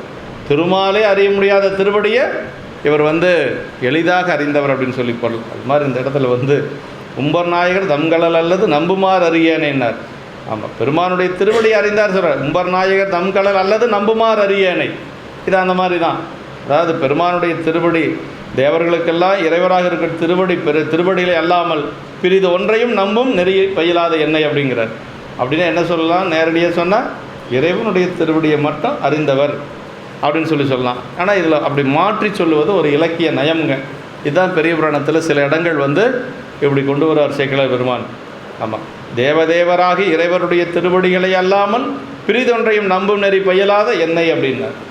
அப்படிப்பட்ட எண்ணெய் நடுக்கம் பொருந்தும்படியாக, நானே நடுங்கக்கூடிய அளவுக்கு வலிந்த மயக்கத்தை தந்து கொடிபோல் அசைந்துனார். வம்பு மால் செய்து வள்ளின ஒரு கொடி போல அப்படி அசைந்து செல்லக்கூடிய இன்று என் முன் வந்த எமது பெருமானது அருள் வண்ணமாகிய பறவை எந்த வழி சென்றது, எந்த வழியை போயிற்று என்று சொல்லி சொல்கிறாருங்க. அல்லது அரியணையினர் அல்லாமல் வேறொன்றையும் அறியேன் என்று சொல்ல.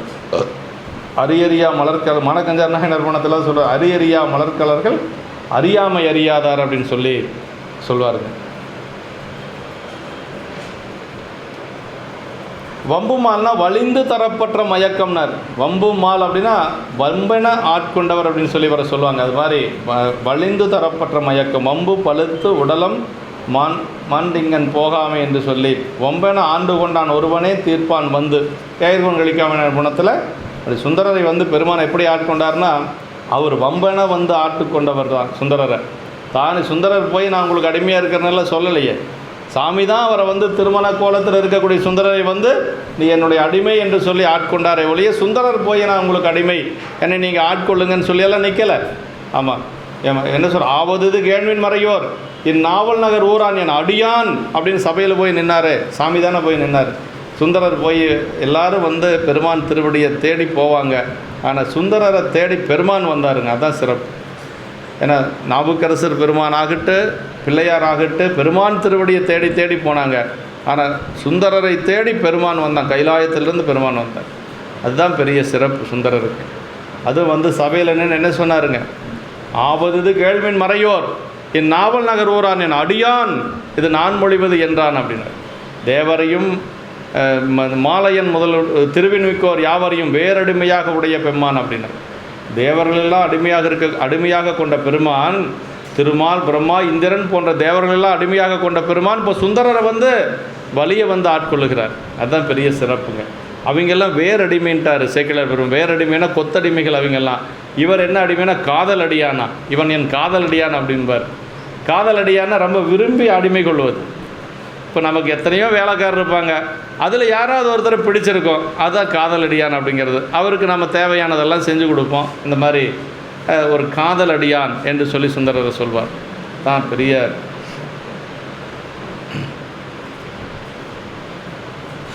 உம்பர் நாயகர் தம்களல் அல்லது நம்புமாறு அறியேனை அப்படின்னார். வம்புமால் வலிந்து தரப்பட்ட மயக்கம் அப்படின்னு சொல்லி சொல்கிறாருங்க.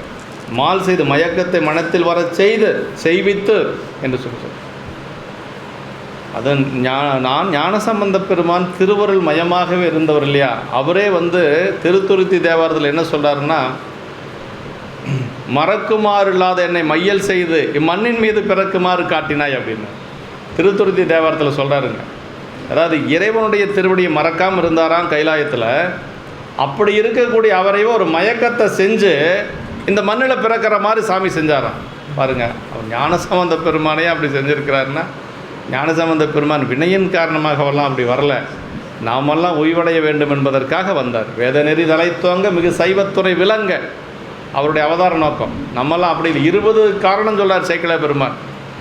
அவர் அவதாரம் செய்ததற்கு காரணம் 20 காரணம் சொல்கிறார். 20 காரணங்கள் 5 பாட்டில் சொல்கிறார் சேக்கிழார் பெருமான். யாருக்கும் அந்த மாதிரி சொல்லலை. அவதாரத்துக்கு மட்டும் 20 காரணத்தை சொல்கிறார். அப்படி ஆதிரை நாள் திசை விளங்க இப்படியெல்லாம் ஒவ்வொன்றும் சொல்லுவார்.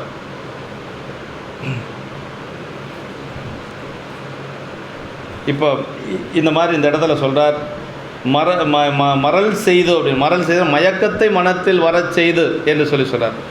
வள்ளியின் ஒழுகினா கொடி போல் துவண்டு அப்படி அசைந்து போகிறாங்களாம் பறவையார். அப்படி கொடி போல் அந்த பெண் அப்படி போகிறாங்க. அதை மதிபூத்த விரை கொடியோனார் இல்லையா, செங்கனிவாய் இளங்கொடின்னு சொன்னார். அது மாதிரி பற்றறுப்பான் மிகவும் ஆசை கொண்ட யான் அதன் பொருட்டு நாயகர் கடலை நம்பி வாழ்வேன் என்ற கருத்தால் நம்புமார் அறியேன் என்று தொடர்ந்து நினைத்தார் என்று சொல்லி சொல்கிறாரு. அப்படி இந்த பாட்டில் சொல்கிறாரு. அடுத்த பாட்டில் பந்தம் வீடு தரும் பரமன்களில் சிந்தையார் அரபு முன்னும் என் சிந்தையை வந்து மால் செய்து மானனவே விழித்து எந்தையார் அருள் எண்ணறி சென்றதே. இந்த 2-3 பாடலில் வந்து இதே மாதிரி எண்ணறி சென்றதுன்னே சொல்லுவார். அப்படி அதாவது சிந்தையை பந்தத்தையும் வீட்டையும் தரும் இறைவனது சீபாதங்களை என்னுள்ளே பொருந்தி நிறையும்படி எண்ணுகின்ற எனது சித்தத்திற்குள்ளே தானே வந்து புகுந்து மயக்கத்தை செய்து மான் போல பார்வை செய்து, எப்படி பார்த்தாங்களா, மான் போல பார்வை செய்து எமது இறைவனது அருளுருவாகிய பறவை எங்கே சென்றது. அந்த பார்வை எப்படி இருந்ததான், மான் போல அந்த பார்வை இருந்துதான். அதாவது 2 பார்வை சொல்லுவாங்க, கயல் அதே மாதிரி மான். இந்த பெண்களுடைய விழிக்கு 2 உதாரணம் சொல்லுவாங்க. நிறைய இடங்களில் வருது பெரிய புராணத்தில். கயல் அப்படிங்கிறது மீனினுடைய பார்வை, அந்த மீனினுடைய கண் போலன்னு சொல்லுவாங்க. அதே மாதிரி மானின் நமக்கு மங்கையர்க்கரசியாருடைய இதை வந்து மானின் நேர்விழி மாதராய் வழுதிக்கும் மாதேவிகள் ஞானசம்பந்த பெருமான் மதுரை செல்லுகின்ற பொழுது அது ஏன் மானின் நேர்விழி மாதராய்ன்னு அவர் பாடினார் அப்படின்னா, அம்மாவுக்கு கொஞ்சம் பயங்க.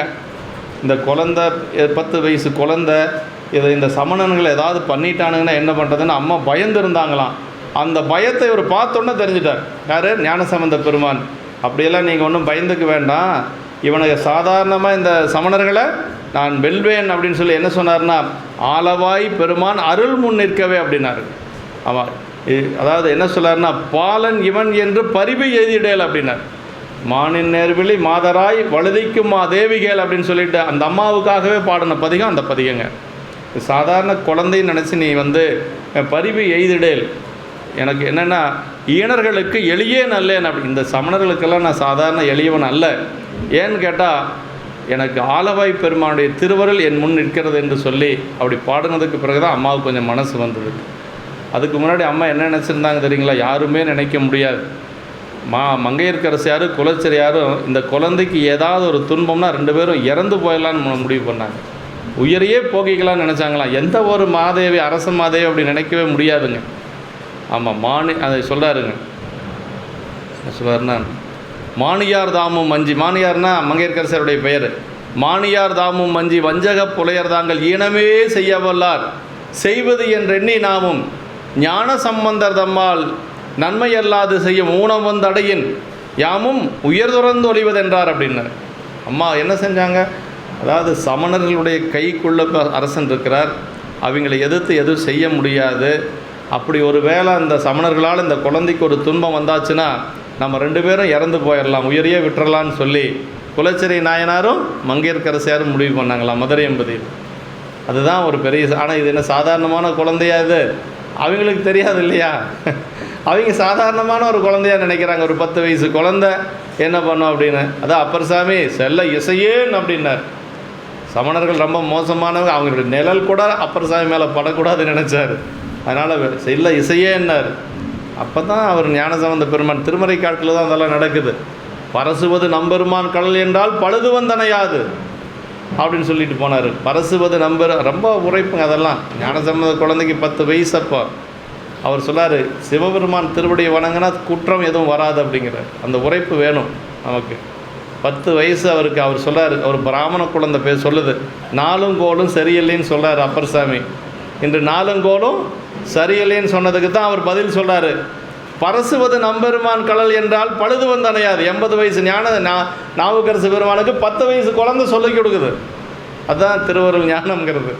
80 வயசு நாவுக்கரசு பெருமானுக்கு 10 வயசு பிராமண குழந்தை சொல்லுது. 4 கோலும் பெருமானுடைய திருவடி வணங்கக்கூடியவங்களுக்கு ஒன்றும் செய்யாது. பரசுவது நம்பெருமான் கடல் என்றால் பழுது வந்து அணையாது. அங்கிருந்து தான் மதுரை எம்பதி போகிறார். அதனால் நான் அது இறைவனுடைய திருவருளை முன்னிறுத்தி போனாங்க. அதனால் அவங்க வென்றார்கள். அதுதான் ரொம்ப முக்கியங்க. பந்தம் வீடுன்னார். பந்தம் வீடு அப்படின்னா, பந்தம்னா மறைப்பு. இது அனாதியாய் மூலமலத்தின் காரியம். இங்கு பந்தம் தரும் பரமன் என்றது என்னை கையில் ஏந்திய தீயின் சூட்டினை நிகழவொட்டாது தனக்கு மாறாகிய மந்திரம் உச்சரிக்கும் காலம் தடுத்து நிற்கும் குளிகை போல அம்முதல்வனது பெருங்கருணை உயிரிடத்தில் ஒருங்கே நிகழாவண்ணம் தடுத்து நிற்கும் உயிர் குற்றமாகிய மலசக்தியின் வழி. அது ஒரு பாம்பு கடிச்சு பாம்பினுடைய விஷத்தை ஏறாத தடுக்கக்கூடியது அந்த மந்திரம். அது மாதிரி இறைவனுடைய திருவருளை நமக்கு நம்ம அனுபவிக்க முடியாத தடுக்கக்கூடியது நம்முடைய ஆணவ மலம்ங்கிறார். ஆணவ மலம் இருக்கிறதுனால தான் நம்ம முழுமையாக அதை அனுபவிக்க முடியல. ஆமாம், ஆணவ மலத்தை நம்ம வெளிதாக்கணும். அப்போ தான் அது ஆதலின் வினை நுகர்ச்சியினை அரண்வழி நின்று நடத்துவதாகிய முதல்வனது சங்கற்பமே இங்கு பந்தம் மறைப்பு என்று சொல்லி. பந்தம்னா மறைப்புங்க, திரோதான சக்தி. அந்த திரோதான சக்தி பக்குவம் வருகின்ற வழக்கு பெருமானுடைய திருவருளை மறைச்சு நிற்கும். பக்குவம் வந்தால் அதே அருள் சக்தியாக மாறி நமக்கு அருள் கொடுக்கும். அஞ்செழுத்தில் சிவாய நமன் இருக்கிறதுலே நம சிவாய சிவாயனம் எதாக இருந்தாலும் சரி, அதில் நா என்று சொல்லுவது தான் திரோதான சக்தி, மா என்று சொல்லுவது ஆணவ மலம், சி என்று சொல்லுவது சிவம், வா என்று சொல்லுவது அருள் சக்தி, யா என்று சொல்லுவது ஆன்மா. இது எப்பப்போ எது வேலை செய்யும்? ரெண்டு சக்தி இருக்குது. அதில் நா என்று சொல்லக்கூடிய திரோதான சக்தி இருக்குது, வா என்று சொல்லக்கூடிய அருள் சக்தி இருக்குது. நமக்கு பக்குவம் வருகின்ற வரைக்கும் நம்ம திரோதான சக்திக்கு கட்டுப்பட்டவங்களாக தான் இருப்போம். பக்குவம் வந்ததுக்கு பிறகு திரோதான சக்தி சேர்ந்து பகாரமாக மாறிடும், அருள் சக்தியாக மாறிடும். அதுதான் சைவ சித்தாந்தம் நமக்கு சொல்லக்கூடியது. மணிவாசக பெருமான் சொல்கிறார் இல்லையா, நானேயோ தவம் செய்தேன் சிவாய நம என பெற்றேன் இல்லைங்களா? அதை தானே எனது உள்ளம் புகுந்து அடியேற்கு அருள் செய்தான் ஊனாரும் உயிர் வாழ்க்கை ஒருத்தன்றை வெறுத்தடவே என்று சொன்னார். அதான் அப்படி வீடு பேருங்கிறது அதானுங்க. நானேயோ தவம் செய்தேன் சிவாய நமயன பெற்றேன் தேனாயன் என் அமுதமுமாய் தித்தைக்கும் சிவபெருமான் தானே எனது உள்ளம் புகுந்து அடியேற்கு அருள் செய்தான் ஊனாரும் உயிர் வாழ்க்கை ஒருத்தன்றே வெறுத்திடவேன்னார். அந்த நிலை தான் வீடு என்று சொல்லுவது. அது சொல்கிறார். ஆதலின் வினை நுகர்ச்சியின் அரண்வழி நின்று நடாத்துவதாகிய முதல்வனது சங்கற்பமே இதற்கு பந்தம் என்று சொல்லுவது, மறைப்பு என்று சொல்லுவது. பந்தமுமாய் வீடும் ஆயினார்க்கு என்று சொல்லி பொற்சுன்னத்தில் திருவாசகத்தில் வருதுங்க. பந்தமும் வீடும் படைப்போன் கண்ட பகுதி. பந்தமும் அவன் தான் கொடுக்குறான், வீடும் அவன் தான் கொடுக்குறப்ப இந்த உலகியல் இன்பங்களும் பெருமான் கொடுக்கக்கூடியதை நம்ம அனுபவிக்க முடியுங்க. அவன் கொடுக்கறதுக்கு மேலே ஒரு அணு கூட நம்ம அனுபவிக்க முடியாது. பெருமான் என்ன நினைக்கிறானோ அதை தான் நம்ம அனுபவிக்க முடியும். அதனால் எதுவும் நம்மளுடைய கட்டுப்பாட்டில் எதுவுமே இல்லை. நம்ம அடிமை, டோட்டல் சரண்டர். உன் கையில் பிள்ளை உனக்கே அடைக்கலம், அவ்வளோதான். அடைக்கலமான பொருளை காப்பாற்றுறது அவனுடைய வேலை, நம்மளுடைய வேலை இல்லை. அதான் சுந்தரர் சொல்லிட்டார்லே, தொழுவார் அவர் துயராயின தீர்ப்பல் உணதொழிலே என்றார். தொழுவார் அவர் துயராயின தீர்ப்பது உமதொழிலே என்றார். எங்களுக்கு ஒரு வேலை இருக்குது, உன்னை வழிபாடு செய்கிறது. உனக்கு ஒரு வேலை இருக்குது, எங்களை காப்பாற்றுறது, அவ்வளோதான்.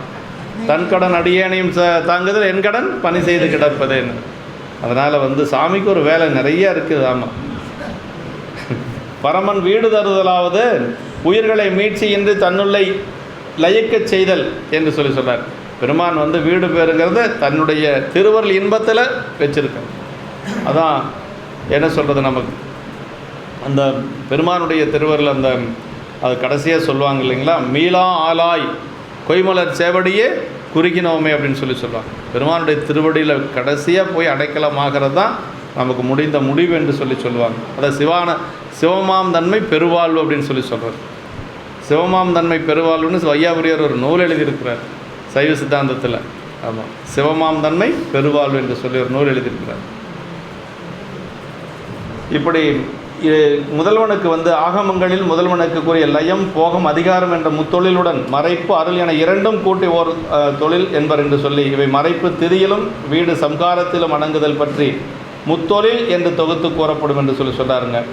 மறைப்பினுள் ஏனைய மூன்றும் அடங்கும் என்று சொல்லி, அதான் பந்தம் வீடு என்று சொல்கிறார். கழல்னா பெருமானுடைய கழல்னா திருவடின்னு அர்த்தங்க.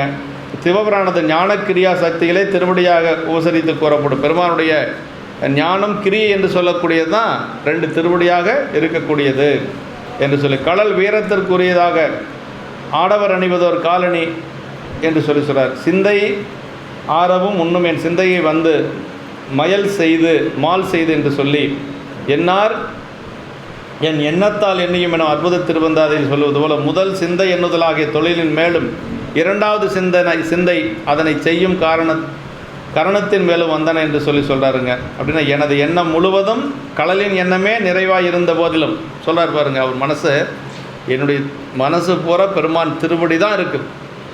திருமலை சிறப்புலேயே சொல்கிறார் இல்லையா, உபமன்ய முனிவர் தன்னுடைய சீடர்களுக்கு சொல்கிறார், அந்த சோதி மேலே வந்துட்டுருக்கிற பொழுது அவர் எழுந்து எல்லாரும் அவர் வணங்குகிறார். அவர் வணங்கின உடனேயே என்ன கேட்குறாங்க, தம்பிரான், அதாவது சம்புவி நடைத்தாமரை போதலால் எம்பிரான் இறைஞ்சாய் இகுதியன், சிவபெருமானை தவிர யாரையும் வணங்க மாட்டீங்களே, இப்போ எப்படி அந்த ஒடையை பார்த்து வணங்குறீங்க அப்படின்னு சொல்லி மாணவர்கள் கேட்குறாங்க. அதுக்கு உபமன்ய முனிவர் சொல்கிறார், தம்பிரானை தன் உள்ளம் தள்ளியவன் நம்பி யார்வரன் நாம் தொழும் தன்மையன் அப்படின்னு.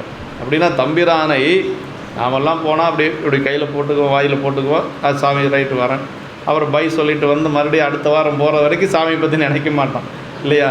சுந்தரர் அப்படி அல்ல, மறக்கிறதே இல்லை. அவர் மறந்தால் தானே மீண்டும் நினைக்கிறதுக்கு, ஆனால் மறக்கிறதே இல்லை. என்ன சொல்லார், தம்பிரானை தன் உள்ளம் தலியவன் அப்படின்னு. ரொம்ப முக்கியங்க அது. தழுவுதல் அப்படிங்கிறது எப்பொழுதும் அப்படி சிந்தையில் வச்சு வருடிட்டு இருப்பாராம். அப்பர் சாமி அப்படி தான் வச்சுருப்பாராம் சாமியை.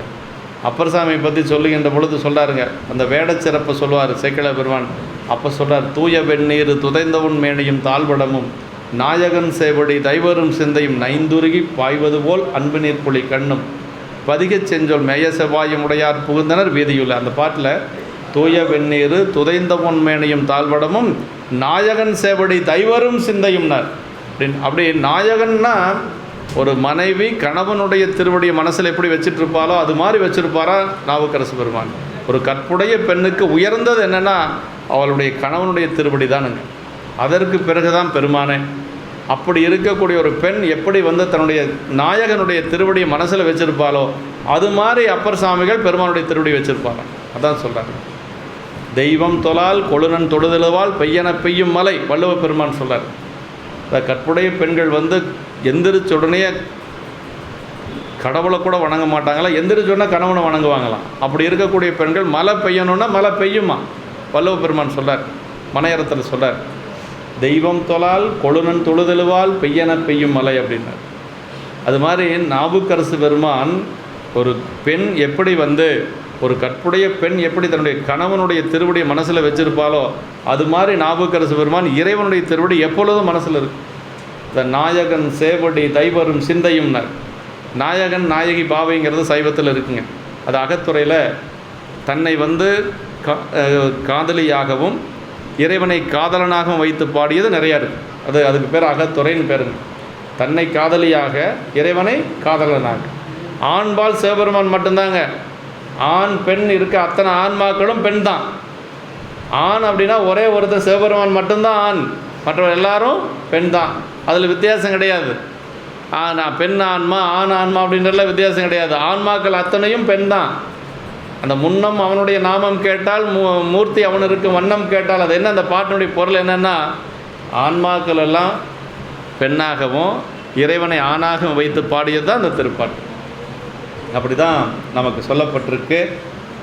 இப்படி எனது எண்ணம் முழுவதும் கடலின் எண்ணமே நிறைவாக இருந்த போதிலும் பெருமானுடைய திருப்படி தான் என்னுடைய மனசு பூரா இருந்தது, அதுக்கு மேலே இன்னொன்று வந்துருச்சே என்று சொல்லி சுந்தரர் இப்போ நினைக்கிறார். அதற்குள்ளும் இடம் செய்து புகுந்து அதனோடு நில்லாமல் மாலும் செய்தது என்க. அப்படி உள்ளே பூந்ததே முதல்ல கஷ்டம். ஏன்னா இருக்கிறது முழுக்க முழுக்க பெருமான் திருப்படியே உள்ளே இருக்குது, அதைக்கும் உள்ளுக்குள்ளே பூந்து அப்புறம் மயக்கம் வேறு என்ன செஞ்சுருக்குது அப்படின்னு சுந்தரர் நினைக்கிறார். அதுதான் பெரிய. அப்படி அதனோடு நில்லாமல் மாலும் செய்தது கடல் நிறைவு உள்ள இடத்தில் வேறொன்றும் வருமாறு இல்லையாதலின் இதுவும் அவர் அருளே என்று சொல்லி நினைக்கிறார். அப்போ இது என்னவாக இருக்கும், இறைவன் திருவடி இருக்கிற இடத்துல இன்னொன்று உள்ளே புகுதுன்னா அது எதுவாக இருக்கும், இறைவன் திருவருளில் தானே இருக்க முடியும். அதனால் சுந்தரர் அதில் உறுதியாக இருக்கிறார். ஆமாம், வேறு எதுவாக இருக்கிறதுக்கு வாய்ப்பில்லை, அதாக தான் இருக்க முடியும் என்று சொல்லி இப்படி இது வரைக்கும் நமக்கு சுந்தரருடைய மனநிலையவே சொல்லிகிட்டு இருக்கிறார் சேக்கிழார் பெருமான். அந்த பெண்ணை பார்த்ததிலிருந்து, பறவையாரை பார்த்ததிலிருந்து அவருடைய மனநிலை என்ன அப்படிங்கிறது இது வரைக்கும் சிந்திச்சிருக்கிறோம். இன்னும் நமக்கு அடுத்த வகுப்பும் அதே மாதிரி தான் போகும். ஆமாம், அப்புறம் அந்த அம்மாவுடைய ஒரு நிலையும் இதே மாதிரி அவங்களும் இதே மாதிரி மனசில் வந்து இவருடைய எண்ணத்திலேயே பெருப்பாங்க. 2 பேரும் அதே மாதிரி இவர் இப்போ சுந்தரருடைய மனசில் எப்படி பறவையார் இருக்கிறாங்களோ அதே மாதிரி பறவையாருடைய மனசில் சுந்தரரே முழுக்க இருக்கிறார். அவங்க வெளியில் சொல்ல முடியாது இல்லையா, இவர் கூட சொல்லலாம், அவங்க பெண் அப்படிங்கிறதுனால வெளியில் சொல்ல முடியாது. அந்த வருத்தத்தை எல்லாம் சேக்கிழார் பெருமான் அப்படியே அழகாக நமக்கு எடுத்து வச்சுருக்கிறார். எப்படி அந்த அம்மா மனசுக்குள்ளே போட்டு அதை வந்து இருந்தாங்க, பெருமான் அது திருமணம் நடக்கிற வரைக்கும் அந்த இதை ரொம்ப அருமையாக கொண்டு போயிருப்பார். அடுத்த வாரம் நம்ம மீண்டும் சிந்திக்கலாம். என்றும் இன்பம் பெருக முயல்வினால் ஒன்று காதலித்துள்ளமும் ஓங்கிட மன்றுளார் அடியாரவர் வான்புகள் நின்றதெங்கும் நிலவி உலகலாம் வான்மிகள் வளாது பெய்க மலிவலம் சுரக்க மன்னன் கோன்முறை அரசு செய்க குறைவிலாது உயிர்கள் வாழ்க நான்மறை அரங்கல் ஒங்க நற்றவம் வெள்ளி மல்க மேன்மைகொள் சைவநீதி விளங்குக உலகமெல்லாம் மேன்மைகொள் சைவநீதி விளங்குக உலகமெல்லாம் மேன்மைகொள் சைவநீதி விளங்குக உலகமெல்லாம்.